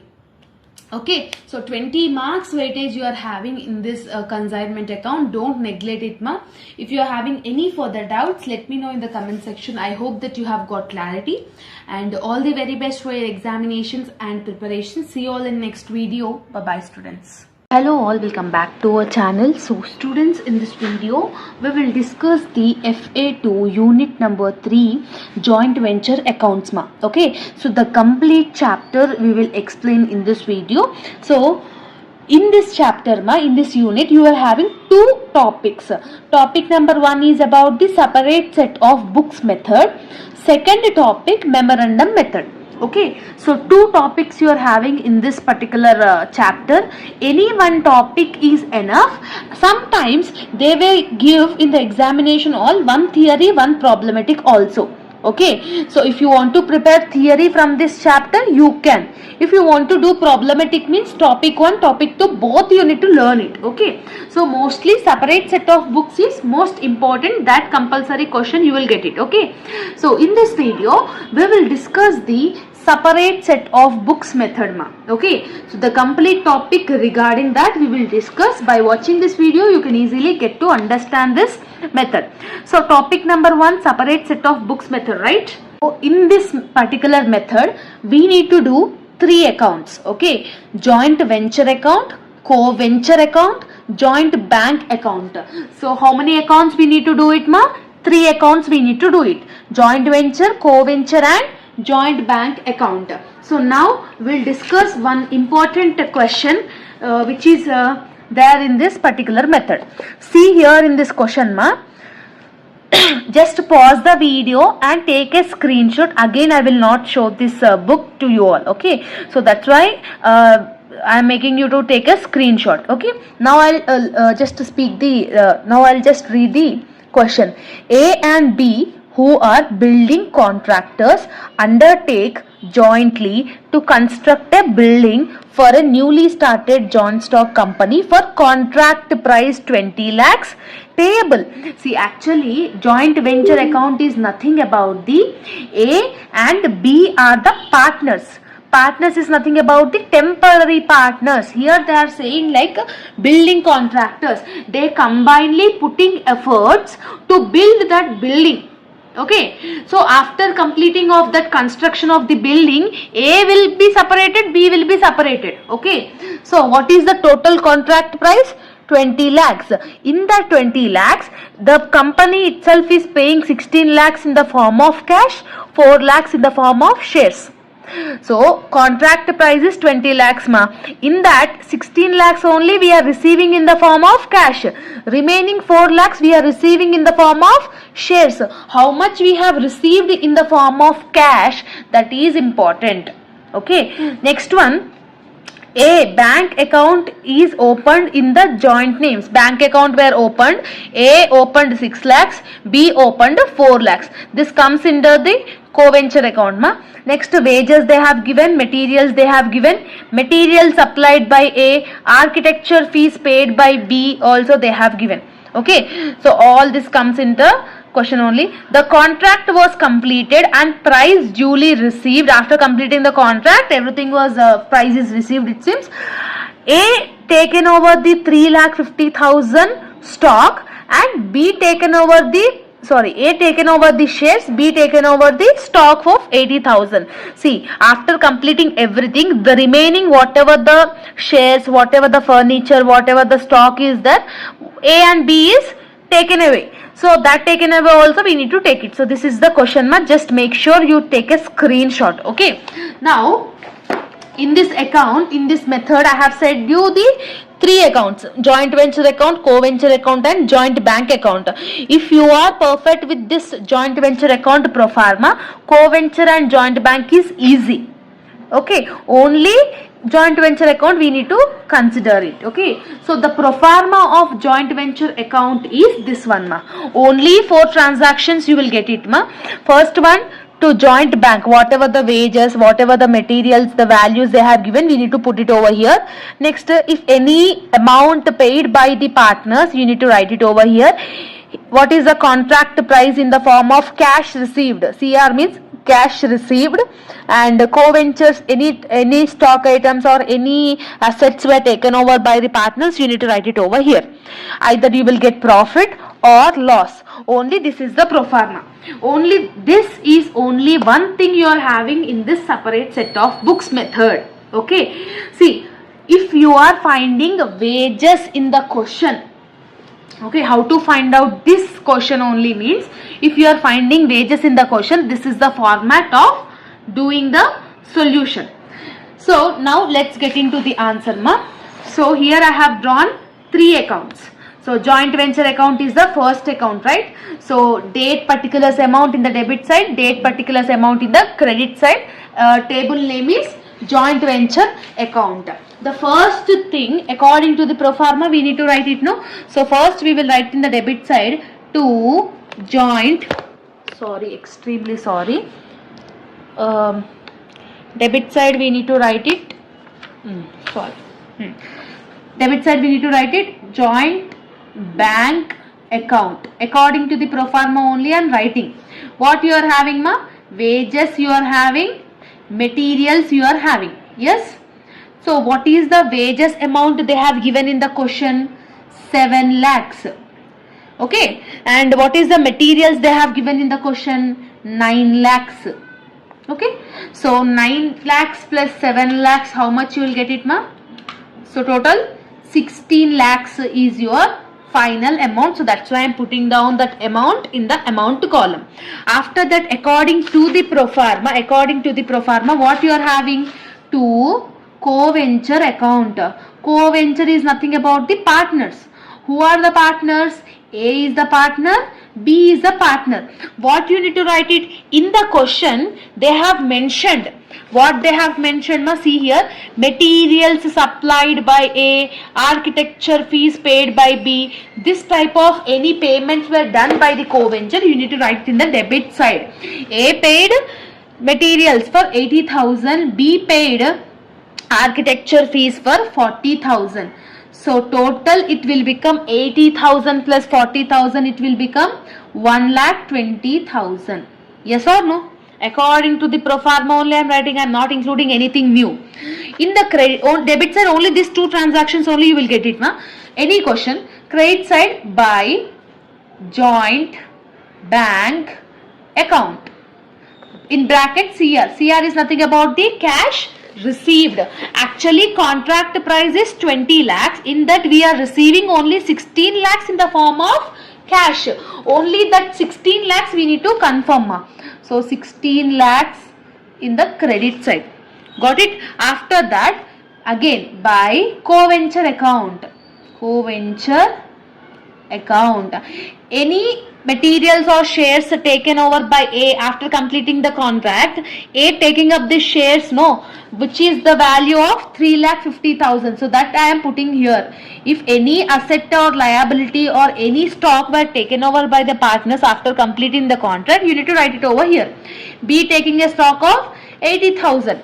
Yes or no? So 3,50,000 plus 80,000 is nothing about the 4,30,000.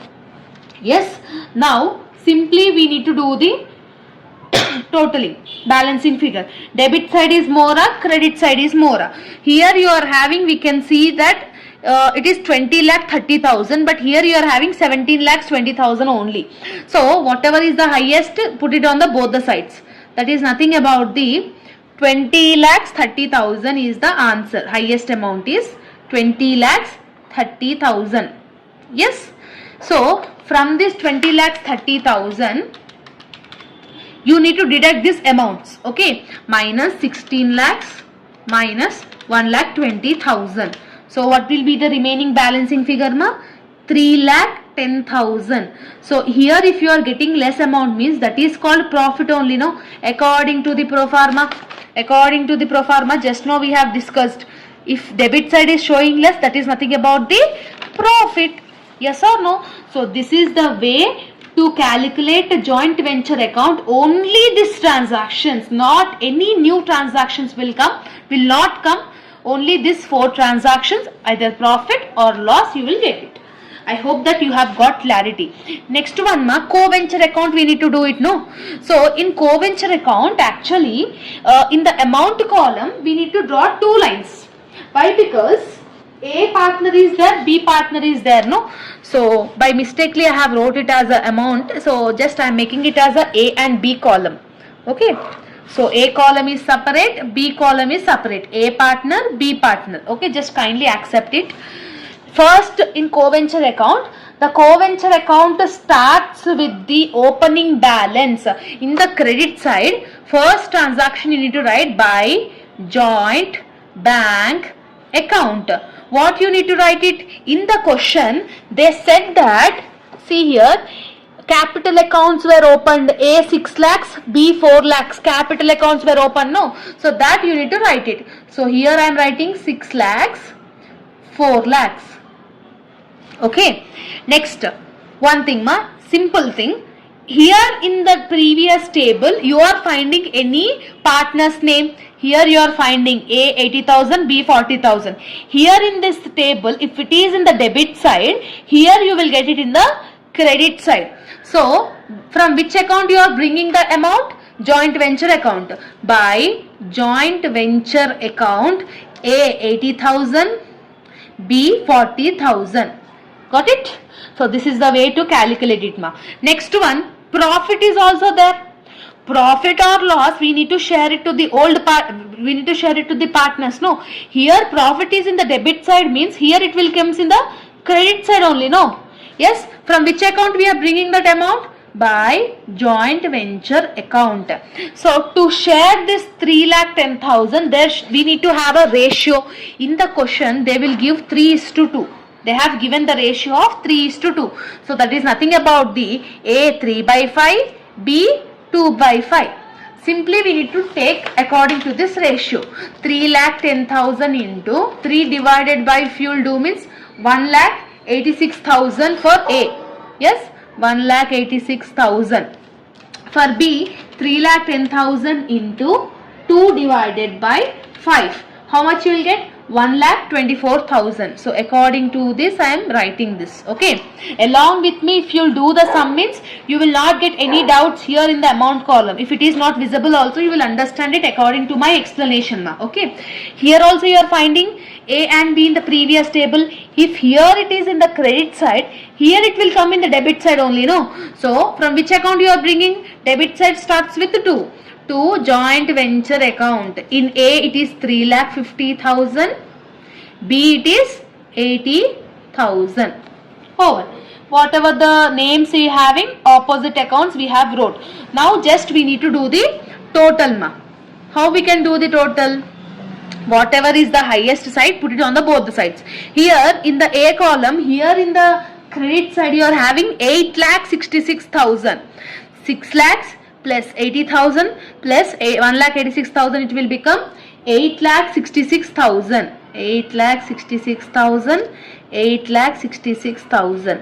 From this 8,66,000 you need to deduct the least amount. 8,66,000 minus 3,50,000 if you will do means the balancing figure will become 5,16,000. See, 5,16,000. Whatever is the balancing figure, that you need to write it as a joint bank account. Same here also, for B also credit amount is more, that is 5,64,000. So 5,64,000, highest amount I am putting in the both the sides. From 5,64,000 deduct the debit side balance minus 80,000. No, minus 80,000 if you will do means how much you will get?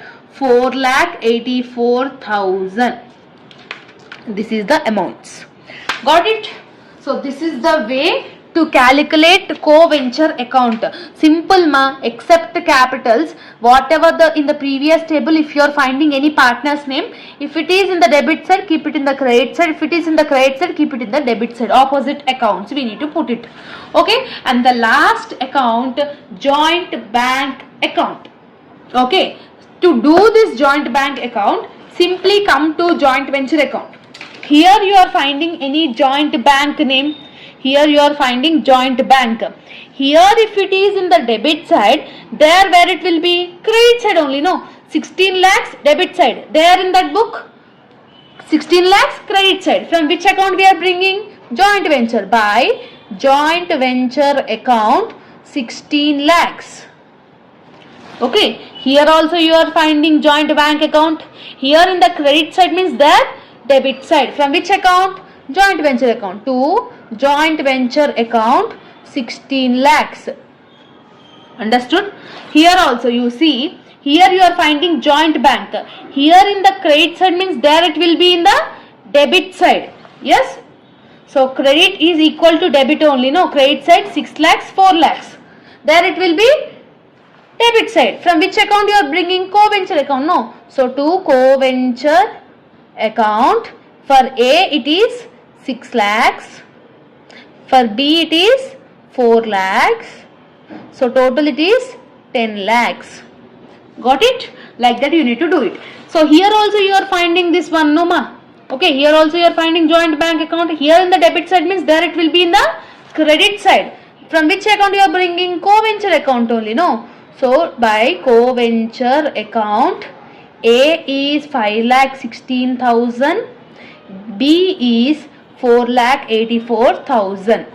5,16,000 plus 4,84,000 is nothing about the 10 lakhs. Yes, simple thing, just we need to add it. Whatever the debit and credit side should get equaled. Here you are having 26 lakhs. 10 lakhs plus 16 is nothing about 26 lakhs. Here also 10 lakhs plus 16,000 it is 26 lakhs. Like that it should get tallied. Got it? It should get tallied. When this type of things is getting tallied in the joint bank account, you have done your answer correct. If you have not tallied this one, means you have done wrong something in your solution. So this is the way to find out the joint venture account under separate set of books. Now I will give you the homework question. Just practice it and let me know the answer in the comment section. Okay. See this question number 21. This is your homework question. So just now whatever we have discussed, same like that only you will have in this question, and you should get tallied joint bank account. Here only the mistake is X and Y are the partners, and again they are mentioning A and B. Okay, that is the printing mistake actually. You can take it as the names of X and Y or A and B, your wish. Okay, A and B aina anochu, X and Y anna anochu, it's purely your wish. Okay, so do this problem and let me know the answer in the comment section, the final answer. Okay, whether joint bank account is tallying or not. Okay, if it is tallying, what is the final answer? After doing this explanation, after practicing the previous question, just make sure you practice this and you do this as your homework and let me know the answer in the comment section. Okay, I hope that you have got clarity. So if you are having any further doubts related to this video, let me know in the comment section. All the very best for your examination and preparation. See you all in next video. Bye bye students. Hello all, welcome back to our channel. So students, in this video we will discuss the another topic method in joint venture account in FA2. In financial accounting 2, previously I have uploaded the separate set of books method. In this video, in that method only, the another related different kind of question we are discussing in this video. So whatever the type of question it might be related to this method, you can able to attempt it by watching this video. Okay, so total full topic explanation we will discuss in this video. See, A and B were partners in joint venture account, sharing the profit and losses in the proportionate of 3:2. That is nothing about 3/5, 2/5. A and B are the partners in joint venture. So A purchase and supply goods of the value 10,000 and A expenses 1,000. B supplies 6,000. B expenses is 1,000. B sells goods 25,000 rupees.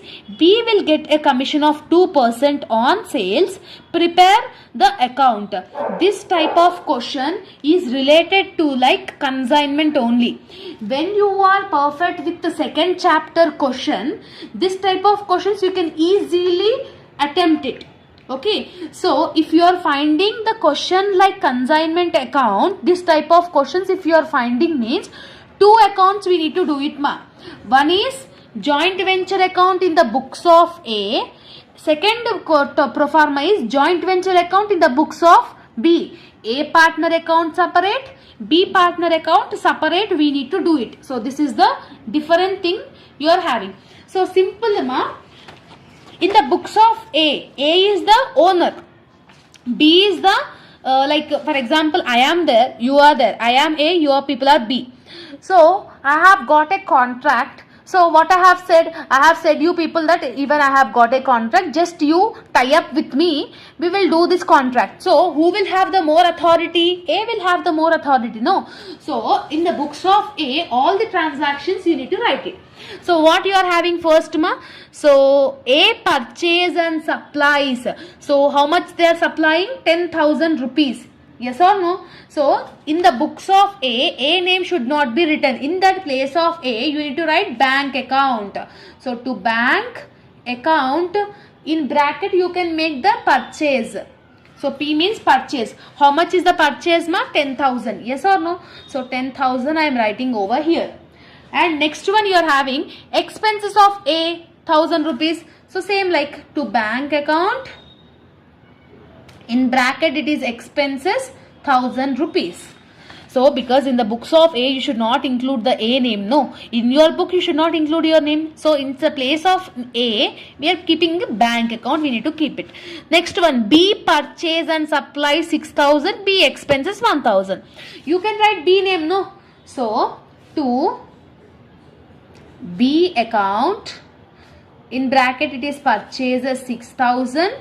Again to B account, expenses 1,000. It is exactly same like consignment only, ma.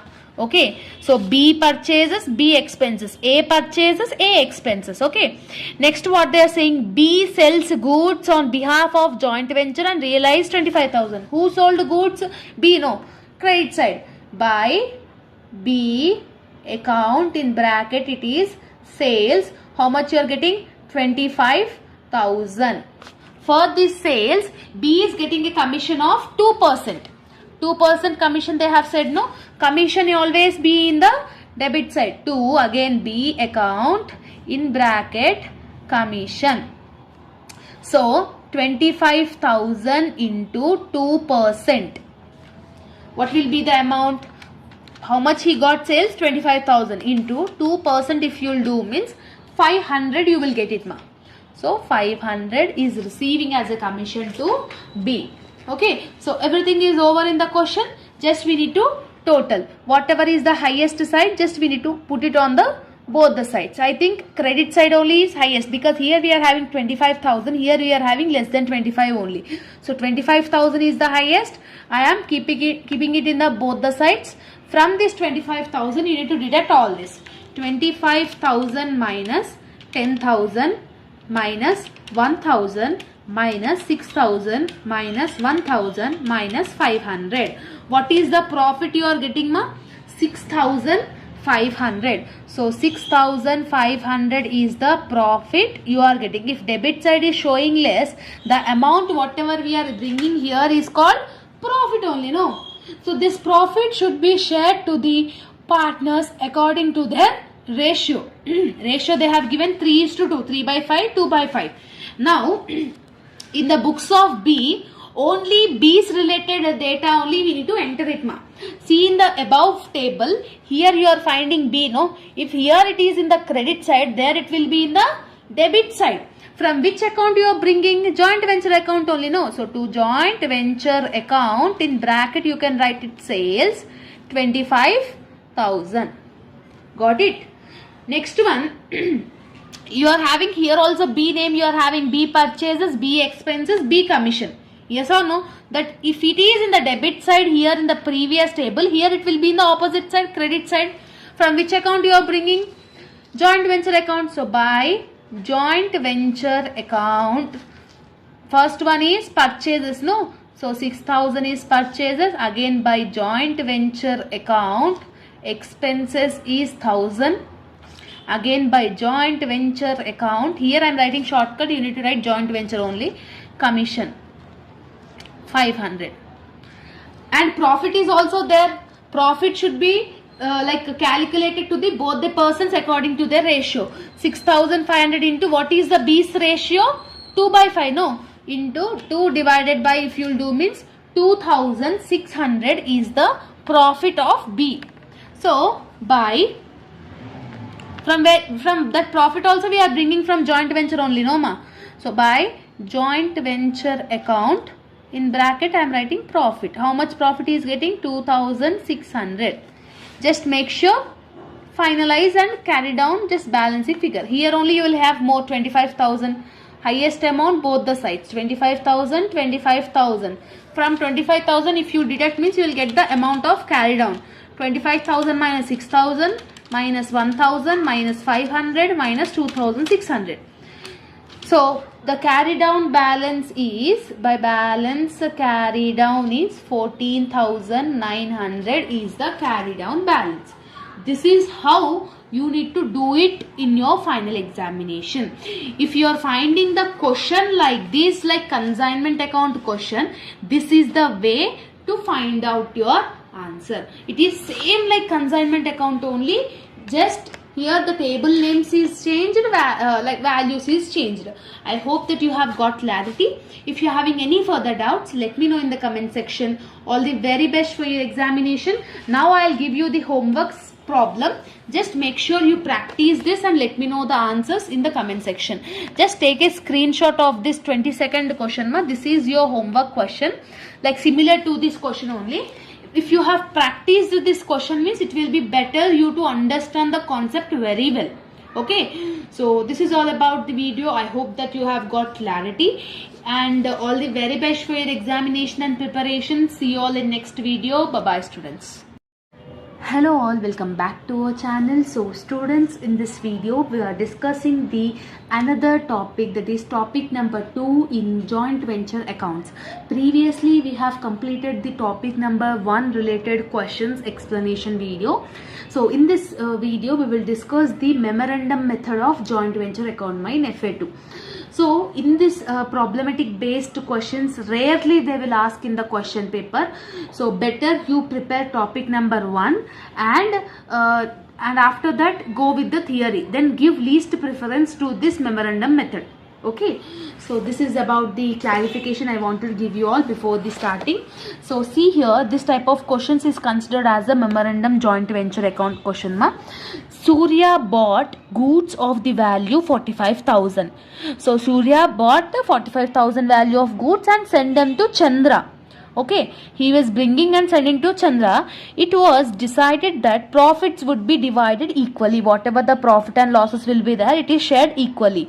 Means half. On the same day, Surya paid 2,700 as expenses and bill paid 18,000. 18,000 is the bill actually. In that 17,640 only they have paid. So simple 18,000 is the bill actually. 17,640 they have paid. So what is the discount? 360 rupees is the discount. Make sure you write it in the rough book again. So on the receipt of the books, Chandra paid. Chandra expenses 900 and insurance 1200, total 2100. Surya received total goods realized 76,500. That is nothing about the sales. So this type of questions is considered as a memorandum method. In this type of memorandum method, we need to prepare 3 accounts. How many accounts? 3 accounts we need to prepare it. The first account is memorandum joint venture account. So I will show the question. Just pause the screen and take a screenshot, because again and again I will not include this question book because it will look like clumsy. Okay, just take a screenshot. I hope that you have taken a screenshot. Now let's get into the problem solving. So the first account you need to do it is memorandum joint venture account. Yes, in the question you can easily find out that goods purchased. When they are saying goods purchased, you need to write it in the debit side only. So to bank account, you need to write it as a bank account GP, that is nothing about goods purchased. So what is the value of goods purchased? 45,000. Yes, means goods is purchased by Surya. No, you should not include Surya name here. Instead of Surya you need to write bank. So Surya had got expenses also. No, so Surya expense also to bank account expenses. What is the expenses paid by Surya? 2,700. Okay, same like previous methods only. If you could watch that video, then only you will understand this method. Directly if you see this method, you will not understand it. Okay, so Chandra also purchased something. Chandra also got expenses also. No, so you need to write Chandra expense over here also. Okay, so to Chandra account. In Chandra account, Chandra expenses is total 900 for cartage, and to insurance is 1200, right? So Chandra expenses is 900 plus 1200. It is nothing about the 2100. Yes, and out of 18,000 bill, they paid 17,640 in the question. The remaining 360 is the discount. So discount always in the debit side. So discount 360. That is nothing about 18,000 minus 17,640. If you do means 360, you will get it. So this is the only things you will get it in the debit side of memorandum joint venture account. In credit side, only sales you will get, ma. Who sold the sales? By bank account. So what is the gross realized value? That is sales value. They have given in the question 76,500. Yes. So like that you need to consider it, ma. Okay. So simple. Only this transactions only you will get it. So make sure you total it, ma. So what is the highest value? I think credit side only it will be highest. 76,500 is the highest. I am putting on the both the sides. From 76,500 you need to deduct all this. So 76,500 minus 45,000 minus 2,700 minus 2,100 minus 360. So the answer will be 26,340. If debit side is showing less, the amount is called profit. To profit account 26,340. Okay, so this is the memorandum joint venture account. This is the first account, you need to do it. Second account you need to do. Surya and Chandra were the partners, no? In the books of Surya, what is the Chandra's related value? You need to write it. So in this type of questions, so Chandra sold the goods, no? So Chandra sold the goods. So the same amount only comes in the credit side, na?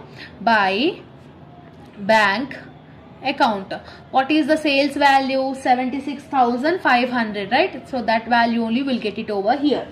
Next one, whatever the purchase of Surya is there, whatever the expense of Surya is there, whatever the discount, whatever the Surya related profit is there, everything comes under the debit side only. So Surya purchases to bank account, Surya purchases is 45,000 because we are preparing Surya's only, no? Next one, to bank account again, Surya's related expenses. What is the expenses occurred by Surya? 2,700. Yes, are you getting the clarity or not? Only Surya's related thing only you should get it over here, ma. In the previous table, whatever the Surya's related data is there, that only you need to write it. So discount is also there, no? 360. That discount also comes over here. Next one, profit is also there. So whatever the profit, whatever the loss is there, equally we need to share it. Whatever the profit we have got, 26,340. 26,340 divided by 2. That is 13,170. So Surya will get 13,170. Yes, are you getting? So see in the previous related, only bank, discount, bank. This data is related to Surya only, no? If debit, whatever the data is there, that only we are putting in the Surya's account. That's it. Just total. 76,500 is the highest value. So 76,500, 76,500. From this value, you need to deduct these values. You will get the carried on balance. 76,500 minus 45,000 minus 2,700 minus 360 minus 13,170. So you will get the 15,270 is the balance carried down. How much balance carried down we are bringing? 15,270. This is the way to calculate the second account. Same like that in the books of Chandra Surya account you need to do it. Only Chandra's related transactions only you will get it. Again I am saying only Chandra's related transactions. Okay. See here in the first table. Here you are finding Chandra. Yes, 2,100. Chandra's profit is also there. Whatever the goods purchased is there, it is common for Surya and Chandra. Because Surya is purchasing and sent them to Chandra. No, all in the debit side. If here it is in the debit side, there it will be in the credit side. From which account we are bringing? Joint venture. No. So, by joint venture account, first one is purchases 45,000. Why I am writing this 45,000 in Chandra account means Surya bought goods and sent them to Chandra. They only mentioned in the question. Yes or no? Have you forgot or not? See, Surya bought goods and sent them to Chandra. So Chandra is also involved. So that's why we are adding that amount here. Okay, so Chandra's related expenses also we need to write it. So joint venture account, Chandra's expenses is 2100. By joint venture account, Chandra's related profit is 13,170. Yes or no? Only this 3 transaction is related to the Chandra. Remaining nothing is there. Simply what we need to do, ma? We need to balance it. So credit side only values is there. Just add it. Debit side nothing is there. So 45,000 plus 2,100 plus 13,170. It will become 60,270. So highest amount both the sides. So here nothing is there. What is the carried on balance, ma? Same 60,270. This is called to bank account. So you need to balancing figure. Whatever the carried on value is there, that is you need to write it as a bank account. So this is the way to attempt memorandum method values questions. I hope that you have got clarity. Memorandum method is 3 accounts we need to do it. Memorandum joint venture account, Surya account, Chandra account. Okay. Now I will give you the homework problem. Just practice this question. Okay. And let me know your answer in the comment section. Okay. See here, A and B were the partners. Okay. So they agreed to share the profit and losses equally. That is half of. So A purchased goods 2,40,000, 10,000 expenses, and sending the goods to B. Same like previous one. So B's expenses, that is nothing about like Chandra's expenses. Yes. A draw a bill of exchange 2 lakhs for 2 months. So everything is there. Bill is discounted 2 lakhs. So simple. 2 lakhs they have given. 18% is the discount. Simple, what we need to do? 2 lakhs into 18% if you'll do means 36,000. So 36,000 is the discount. In the previous question just now we have done 360. No, in the place of 360 now here it is 36,000. Remaining everything is same. Okay, so this is the answers also. Just pause the screen and take a screenshot so that you will get the clarity, and let me know the answer. Let me know the answer in the comment section. And if you are having any further doubts, let me know in the comment section. Joint venture related all the problematic videos are there, and if you want to go with the theory means you can learn theory questions also from this joint venture account. Okay, and I hope that you have got clarity, and let me know in the comment section how you felt about the explanation, whether it is understanding or not. Just kindly comment it, and see you all in next video. Bye bye students. Hello students, welcome back to our channel. So students, in this video we will discuss the complete unit 4 explanation of the subject financial accounting 2 in FA2. Today in this video we are discussing unit 4, that is accounts from incomplete records. In this chapter you are having 2 topics. One is about the single entry system topic. Second one is about the conversion method. Okay, so single entry system method, conversion method. So total 2 topics you are having in this unit 4. Any one topic is enough for your final examination so that you can score 16 marks weightage. Okay, why? Because 12 marks long plus 4 marks short. Any one topic. Okay, topic 1 single entry system, topic 2 conversion method is there. Out of 2, any one topic if you are preparing means it will be more than enough. Okay, according to my suggestion, students who are preparing single entry system is enough to score 16 marks weightage. Why? Because why I am not saying this conversion method means sometimes in the place of conversion method they will give theory question. But here in the single entry system compulsory there will be a problematic question. There is not at all having any doubt in that. So that's why I am saying out of topic 1 and 2, single entry system alone is enough from this unit number 4 to score 16 marks weightage. Okay. So now in this video we will discuss the single entry system full topic. Okay. So in single entry system only one pro forma is there, that is ascertainment of profit and loss account. This pro forma is fixed. Whatever the type of question it may asked in single entry system. This is the pro forma. What you will have in the pro forma? Capital at end means closing capital. From that you need to add the drawings. From that you need to deduct additional capital or additional introduced capital also, we can say it. Okay, then you will get the adjusted capital. Okay, the amount whatever you are getting here is called adjusted capital. From this capital you need to deduct the opening capital. Then if the amount whatever the final value, if it is getting in the positive value means it will be profit. If it is getting in the negative value means minus 10,000, minus 5,000, like that if you are getting means it is considered as a loss. In this single entry system we are finding whether the business or a company or a organization or a firm is getting profit or loss in a year. That is nothing about the single entry system. So now in this video we will discuss the previous year question related topic of this single entry system, because I will find this previous year question paper question only and I will give one homework problem. After explanation, after listening to this explanation, whatever the homework sum I am giving, just do it and let me know your answer in the comment section. Okay, see here in 12th question A, Anand, a retail trader, kept books of accounts under single entry system. Like that you need to identify. In question you will find out the single entry system. You need to prepare profit and loss account. They have given 1st January 2017 values and 31st December 2017 values.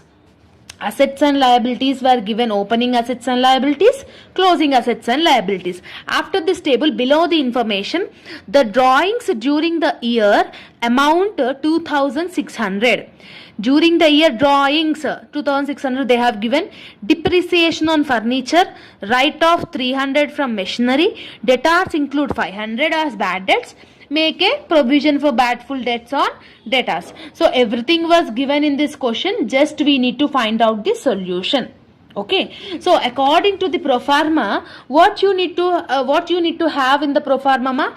Capitals. Yes, capital at end, capital at beginning we want actually, but here in the question they didn't mention any capitals. Yes, assets and liabilities they have mentioned, but capital they didn't mention. So in that circumstances, when they are giving opening date and closing date, we need to do balance sheet.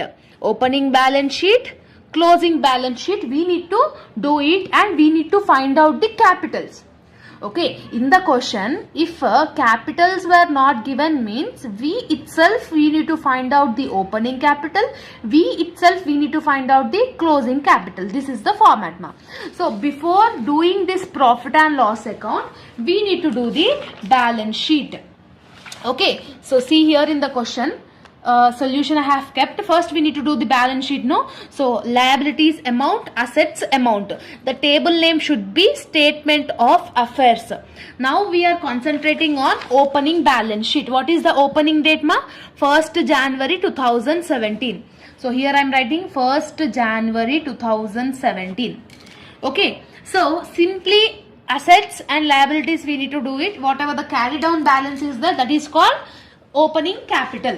See, okay, before that I hope that you people will find out what is asset and liabilities. So stock is a asset. Yes, creditors is a liability, debtors is a asset, cash is a asset, bank overdraft is a liability.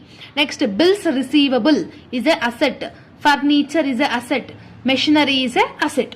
Okay, opening date amounts related to the opening assets and opening liabilities. So stock, here we need to write it in the asset side. Yes, so when we are doing balance sheet, to by you should not mention direct name, you need to write it stock 16,700. Next, creditors you are having, creditors will come here in the liability side, no? So 15,400. Next you are having debtors. So debtors is a asset. How much is the value? 11,200. Next, cash is a asset. Cash value is 250. Bank overdraft is a liability. What is the amount? 20,200. Yes. Next, you are having bills receivable. Bills receivable is a asset. 15,050 is the asset value. Next, you are having furniture. Yes. Furniture is 1500. Next you are having machinery. So what is the machinery you are having? 1900. So everything were over. Whatever the 1st January 2017 values are there, that only we have putting in the liability side or asset side based on its name. Yes. Now simply we need to do the calculation. As we can see, asset side will be more. Yes, because here amounts is more, no? So whatever is the highest balance, just we need to put it on the both sides. So 16,700 plus 11,200 plus 250 plus 15,050 plus 1,500 plus 1,900. So 46,600. So highest is 46,600. I am putting on the both the sides. From this amount you need to deduct the liabilities. 46,600 minus 15,400 minus 20,200. So what will be the carry down amount? 11,000. So this 11,000 is considered as a capital. Like that you need to calculate, because in the question they didn't mention the opening capital and closing capital. No, if they have not mentioned means we need to calculate like this based on the assets and liabilities. Same in this way we need to do the closing balance sheet also. What is the closing date? 31st December 2017. Yes, so 31st December 2017. Except whatever the values we are having, like that only we need to write it. So stock you are having 18,500. See here, stock you are having 18,500. Creditors 14,000. Creditors 14,000. So debtors also you are having, debtors 10,500. Next you are having cash. Cash 1,200. Bank overdraft is a liability. So bank overdraft will become liability. So what is the amount, ma? 19,400. Next you are having bills receivable. Bills receivable is 14,200. Next you are having furniture. Furniture 1,500. Machinery 1,900. Okay. Now simply what we need to do, just we need to add it.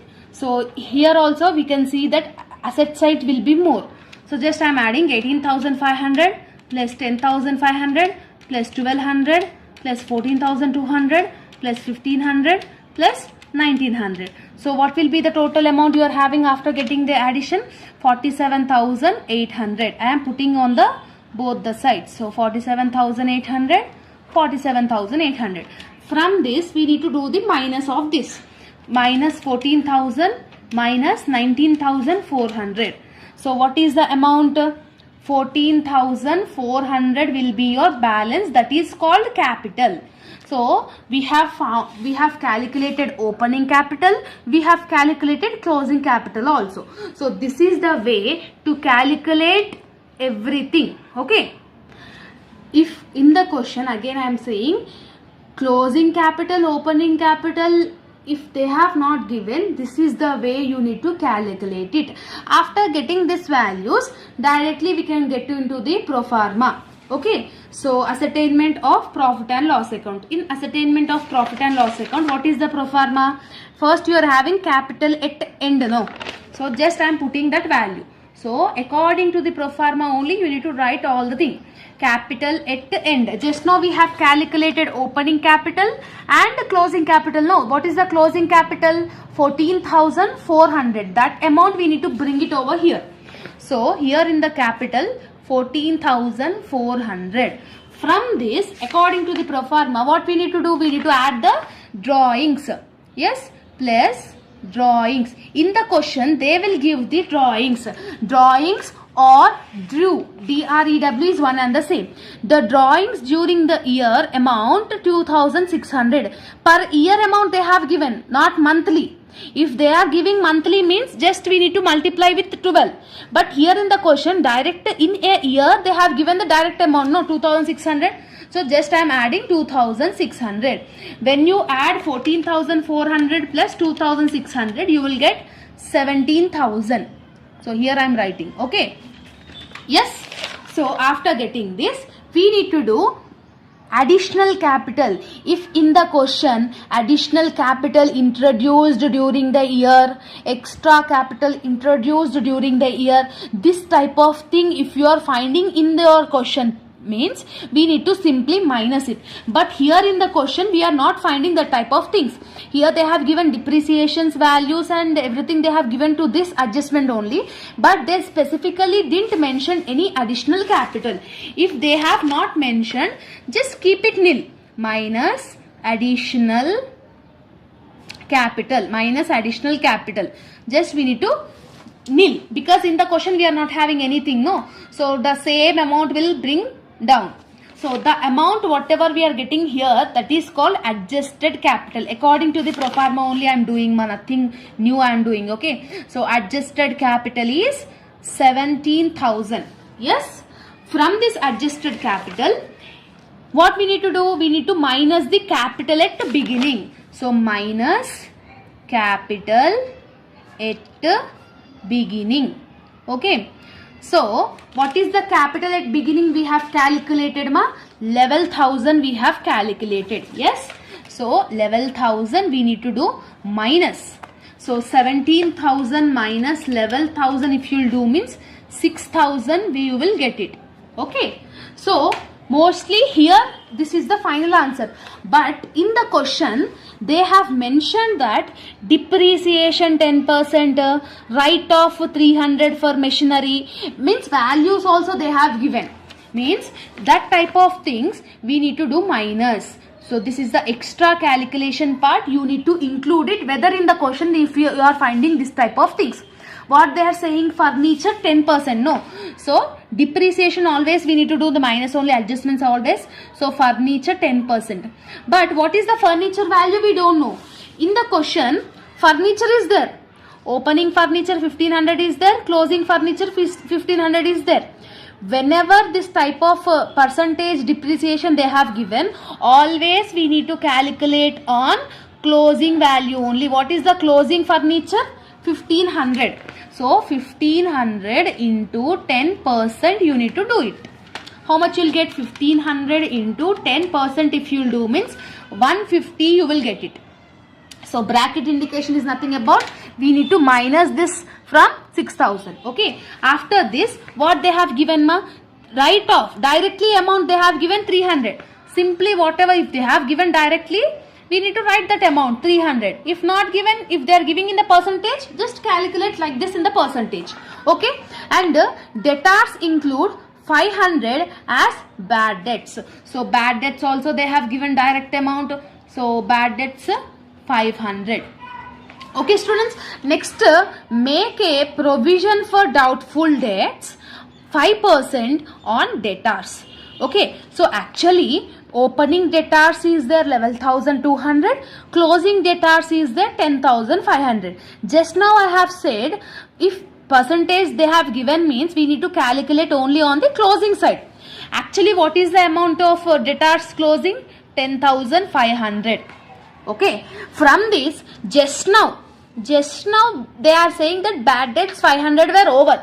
So if any bad debts were over previously before the percentage, just we need to minus it. So 10,500 minus 500 it will become 10,000. For this 10,000 you need to calculate 5%. So this is the procedure of doing the calculation. In FA1 you have already, in semester 1 you have learned already about this debtor calculation.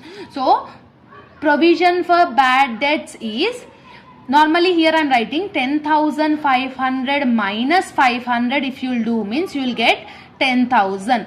For this 10,000 you need to do 5%. Okay, so 10,000 into 5% if you will do means you will get again 500. Simple. Now everything is over, ma. So from this 6,000 you need to deduct all these amounts. Okay, so 6,000 minus 150 minus 300 minus 500 minus again 500. So answer will be 4,550. The amount you are getting here is a positive number, so that's why it will become profit. If here it is getting in the negative value means we will call it as a loss. So for this company, you are getting a profit of 4,550 in a year.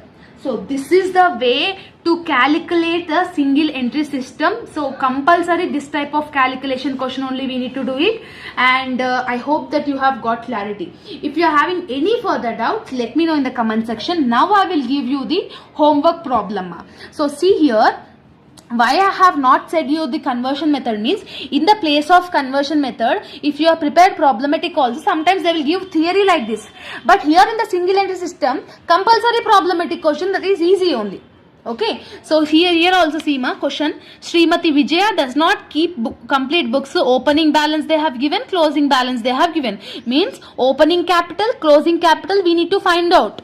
Then again 500 additional capital. Here additional capital is 0 because they didn't mention in the question. But here 5000 is there. Just remember that. Withdraw is nothing about the drawings ma. Okay. Per month they have given 1200 per month means 1200 into 12 you need to do it. The amount whatever you are getting, that amount you need to put it over here. Okay, so depreciation they have given 4%. So 4% on fixed assets. So building, furniture is a fixed asset. Okay, so closing values only you need to take it, no? So 40,000 plus 15,000, 55,000. For this 55,000 you need to do 4%. Okay, next that's it. Only this is the thing. Just do this question as your homework and let me know in the comment section whether you are getting profit or loss, and let me know in the final answer in the comment section. I hope that you have got clarity. If you are having any further doubts, let me know in the comment section how you felt about the explanation, whether it is understanding or not. Please let me know in the comment section.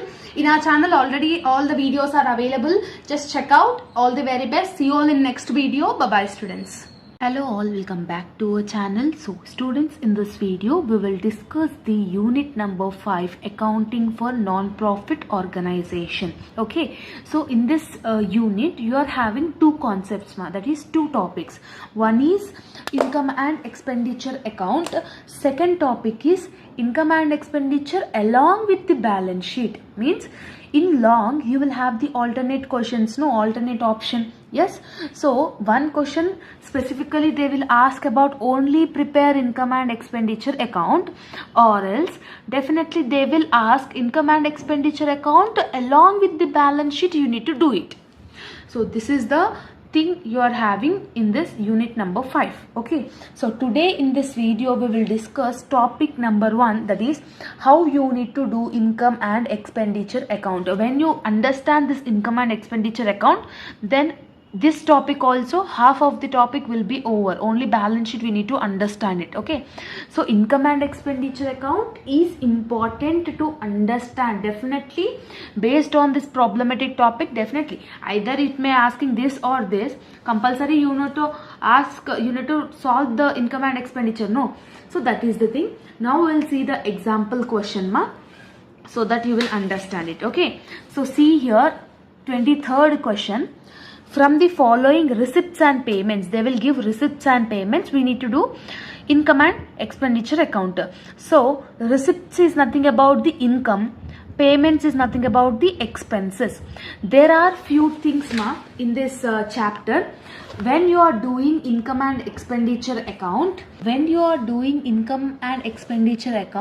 you need to understand that no need to include assets and liabilities. You should not include assets and liabilities when you are doing income and expenditure account. This is the first rule. You need to understand it, So next one, you are having the calculation of the subscriptions. Okay, so actually subscription there will be a adjustment, So subscription is nothing about the income. So whatever the current year values you are having, current year values you need to add it. Okay, only the present year. For example, this is 2025. So 2025 year values you need to add it. So next, previous year values and future year you need to simply minus it. Previous year value and future year value, what we need to do? We need to deduct it from the given answer, given number. So current year only we need to add it. Previous and future year we need to minus it for subscription. Okay, we are doing this for subscription. Okay, so this is the thing.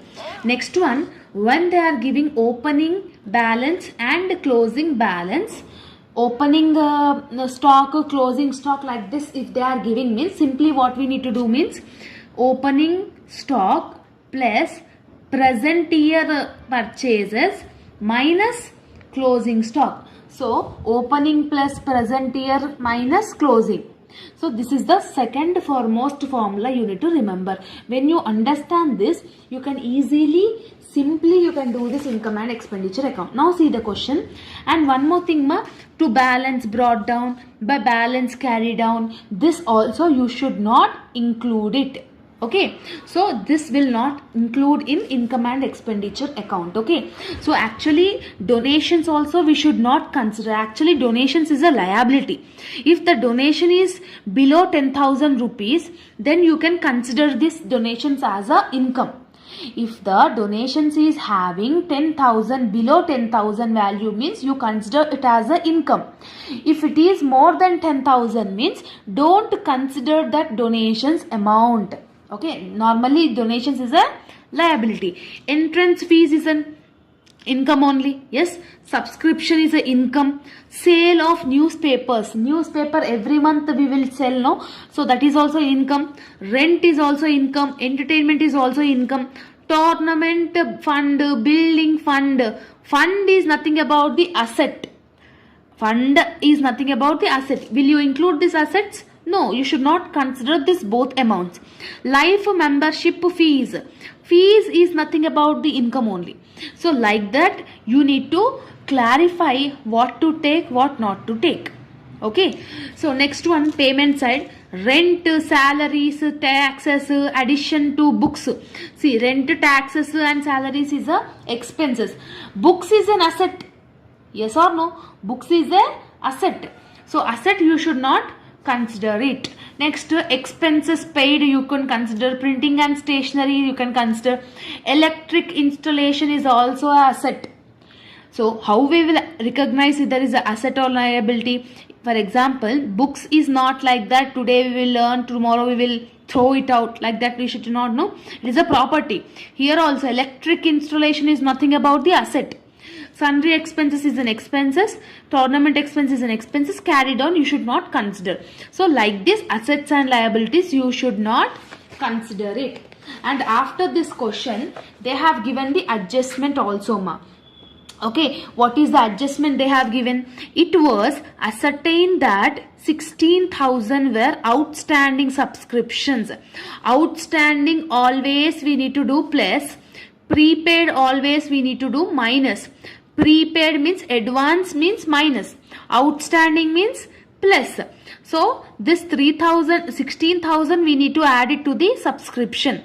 And 3,600 for lecture hall. For hall also outstanding we need to add it. Outstanding expenses 6,000 we need to add it. Prepaid what we need to do? Minus. Okay. Prepare income and expenditure account. Depreciation on building 3,600 and books 4,000. See, normally assets we should not take it ma'am. But depreciation on the assets we can take it. So depreciation on assets is nothing about the expenditure. Yes. So just to pause the screen and take a screenshot. Now directly we will enter into the problematic solving. Okay. So this is the pro forma. Debit side you will have expenditure amount. Credit side you will have income and amount. Okay. Debit side starts with 2. Credit side starts with by. Okay. So coming back to the question. First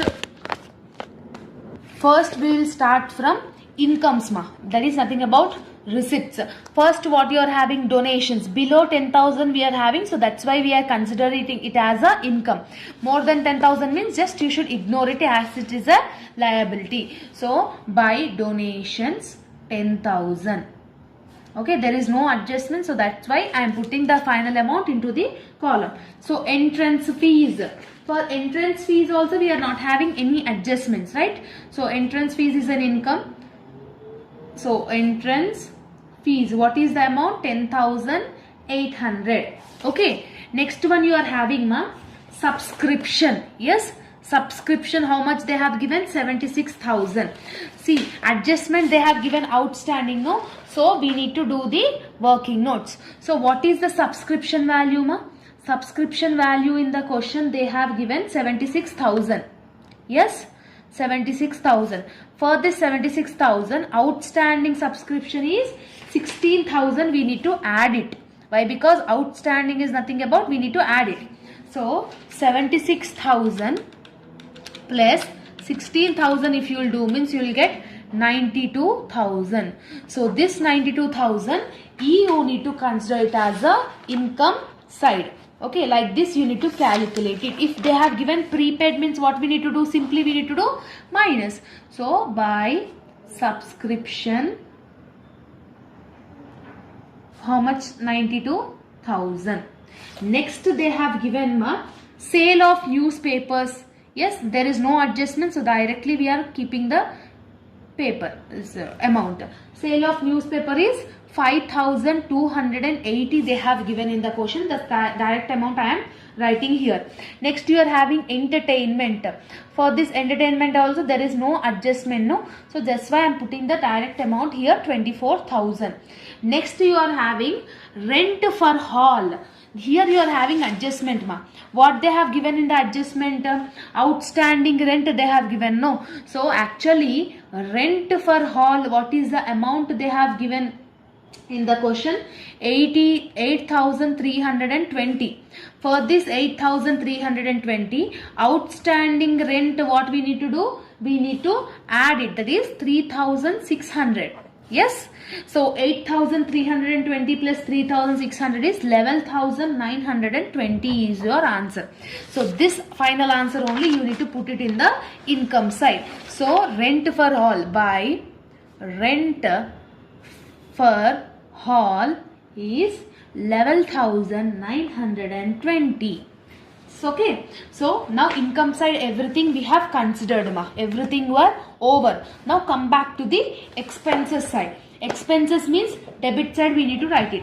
So in the expenses side, first what you are having? Rent you are having.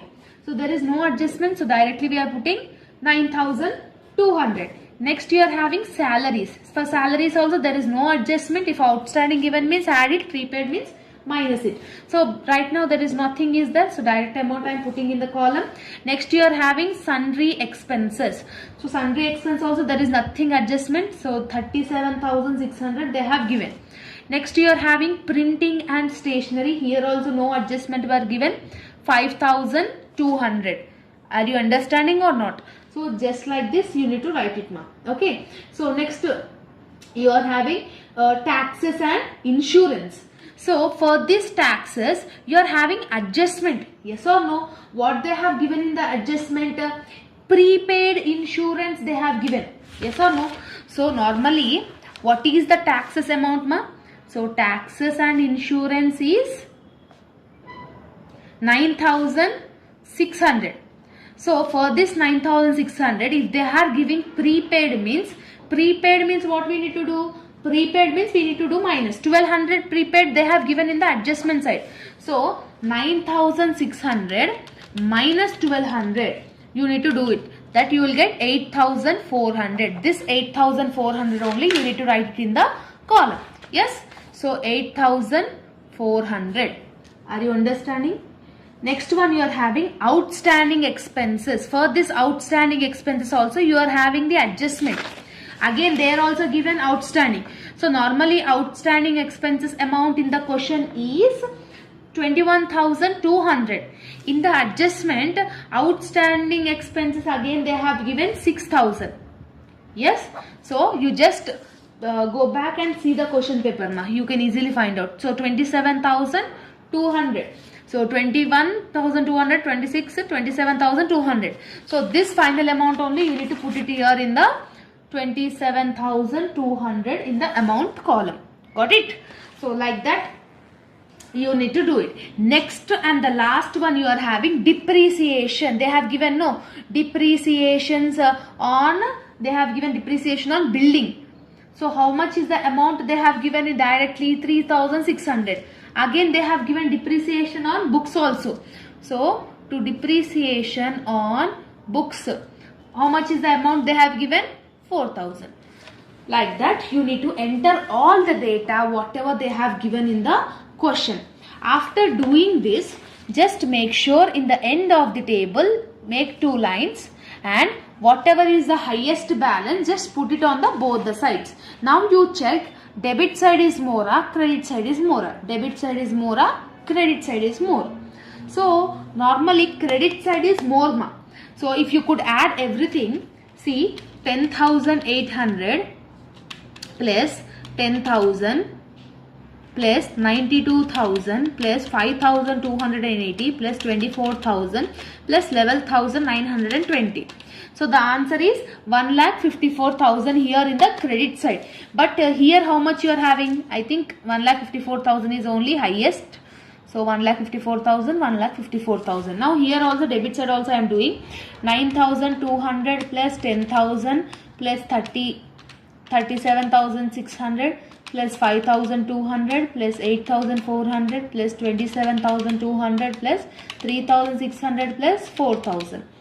If you add it here only 1,05,200. So 1,54,000 is the highest. This is the lowest.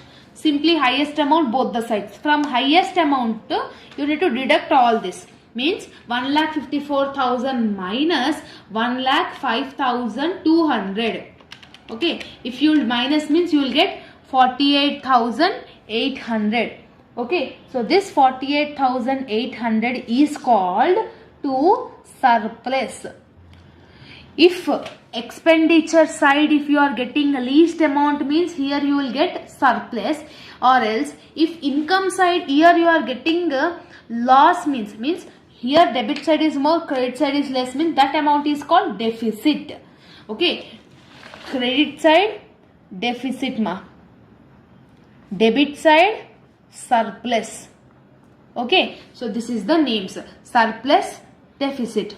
Any one only you will get it in the question. Either you may get it surplus or deficit. So this is the 12 marks question for your final examination of income and expenditure account. Okay. So I hope that you have got clarity. There is a basic, this is the basic questions ma. Easily you can easily do it because there is nothing much difficulty here. Only subscriptions, that calculation part you need to understand. Normally we can easily identify what is the expense and what is the incomes. You should not consider any assets and liabilities. Yes. So this is the thing. Now I'll give you the homework problem. Just make sure you learn this. You practice this homework problem. Okay. So this is the question. Just make sure you screenshot this question and let me know in the comment section about your income and expenditure answer. Either you are getting surplus or deficit. So here in this question, what you are getting means I can say that it is surplus amount ma. You will get surplus. That amount is 60,120. So this is the surplus amount. You need to get it. Everything is just now whatever we have discussed, that is only is considered ma. Now here in this question, donations you should not take it. Here donations you should not take it. Why? Because it is 1 lakh. What I have said, if donation is a small amount, then only you need to consider it. Okay. So this is your homework question ma. And another question also I will give it. That is also please do that. Okay. So this is 13th question like 2024 question paper question this is. So they have given the question and they have asked you to prepare only income and expenditure account. Okay. So cash in hand you will not take it. Balance of cash you should not take it. Okay. Next, equipment purchase. Whatever they have given, medicines they have given. Opening stock, normally current year medicines. Opening plus purchases minus closing. Just now we have discussed in the introduction part. No, opening plus purchases minus closing. Current year, future year and previous year we need to minus it in the subscriptions. Yes. So this is how you need to do this question also ma.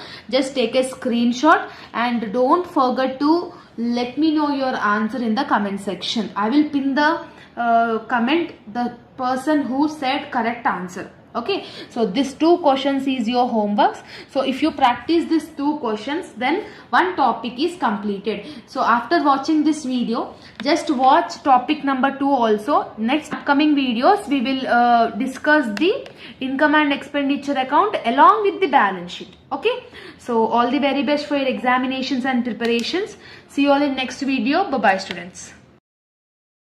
Hello all, welcome back to our channel. So students, in this video we will discuss the another topic related question in unit number 5, that is accounting for non-profit organization. Topic 2 means the question which comes income and expenditure along with balance sheet. Okay, so previously we have already done the videos regarding this. So this is the last video of explanation of this particular questions related topic. So let's get into the video. So the students who are watching this video for the first time, before watching this video you compulsory watch the income and expenditure previous year videos also, because there when you understand the explanation videos only, here you will understand what I am saying. Okay, so now let's get into the video. Now I will show the screen. On the screen I will show the question.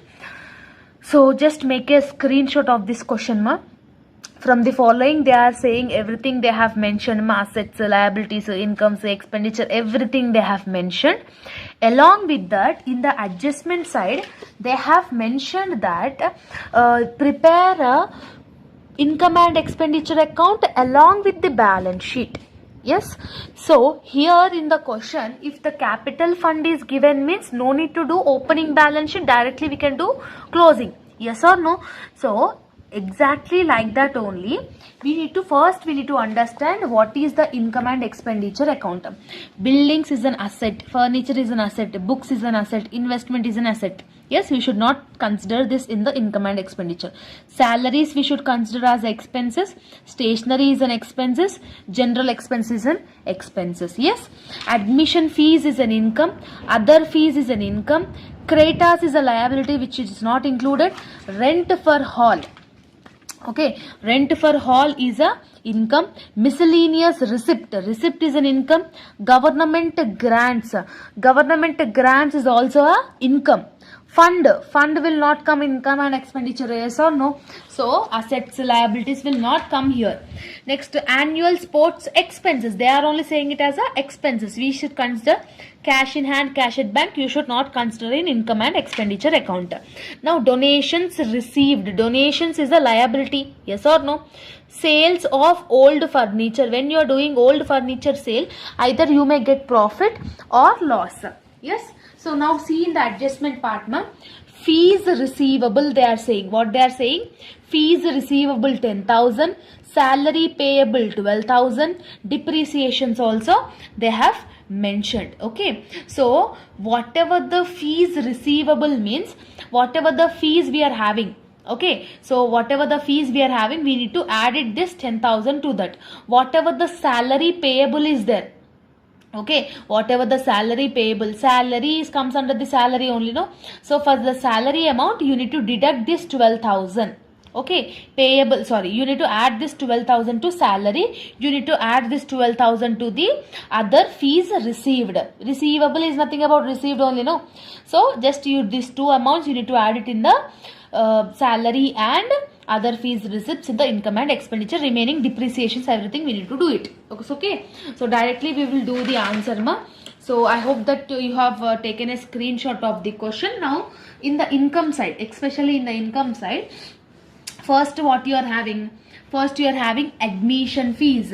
So by admission fees, what is the admission fees amount? 5,000. There is not at all having any adjustment, so that's why I am putting the same amount.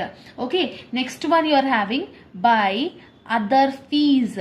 So next you are having in the question other fees. No, how much is the amount actually? 2 lakhs. Okay, here in the adjustment part we need to add it fees receivable, no, 10,000. Yes, so it will become 2,10,000. Got it? So adjustment law, they have given no fees receivable. So other fees receivable you need to add this one. Okay, ma. Next you are having rent for hall. Okay, So rent for hall, by rent I am writing, not at all having any adjustment. So directly I am putting the amount in the amount column 4000. Next you are having miscellaneous receipts. So by miscellaneous receipts, there is not at all having any adjustments over here also. So directly I am putting the 12,000 over here. Yes ma. Next you are having government grants. Government grants is also a income. So by government grants, what is the amount ma? 1,40,000. Here also you are not having any adjustment. Yes. Next you are having, last one you are having sale of old furniture. When you are selling old furniture, you will getting profit or loss, because income side they have given 8,000. So directly we are putting that 8,000 over here. Okay. So this is the data you are having in the income side. Now coming back to the expenses side ma.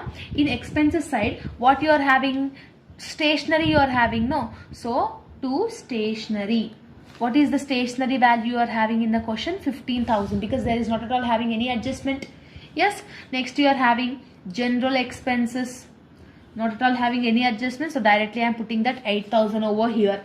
Okay. Next you are having annual sports expenses. Annual sport expenses is also an expenditure.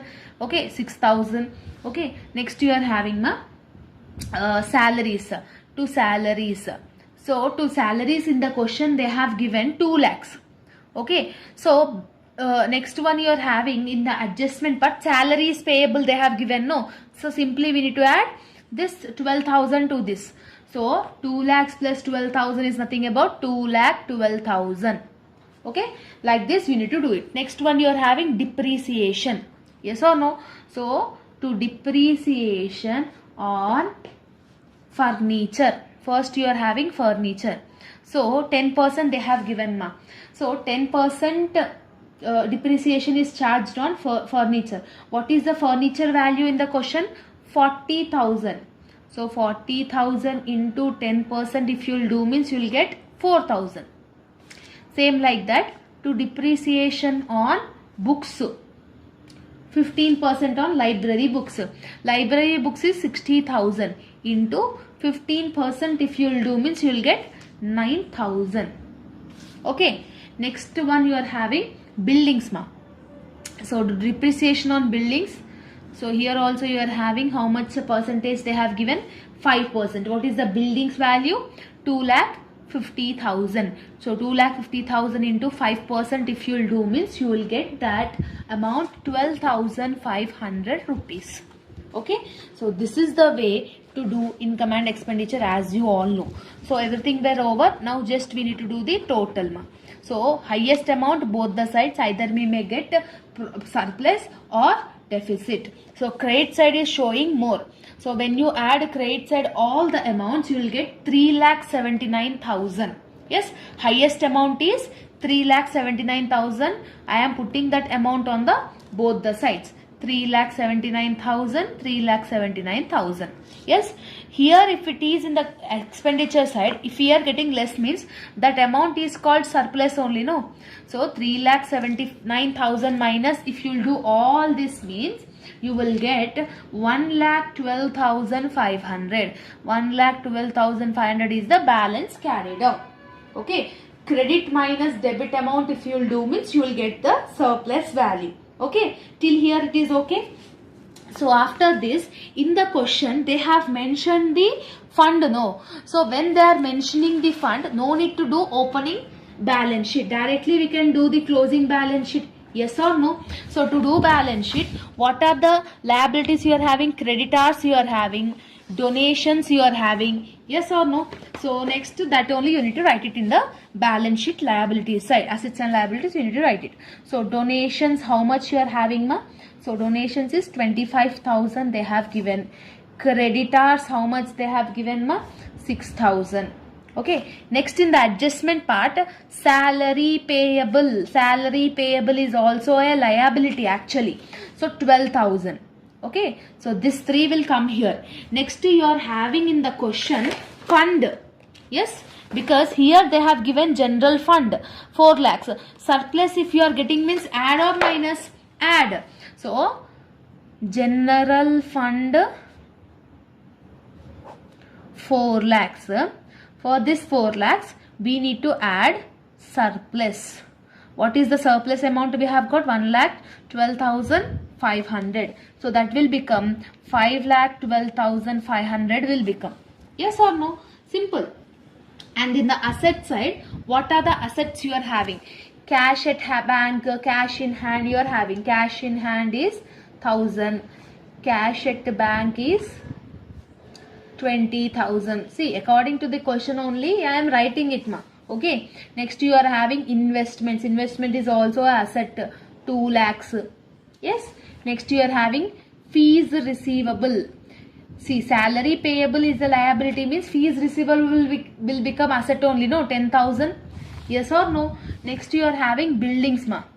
So, actually, buildings value is 2,50,000. Yes. For this, you are having depreciation of 12,500. 2,50,000 minus 12,500 if you will do means 2,37,500 will become your answer. So depreciation always we need to do minus. Yes. Next you are having books. What is the books value? 60,000. Books value is 60,000. For this 60,000, depreciation also we have done, no? Depreciation on books, how much we have got? 9,000.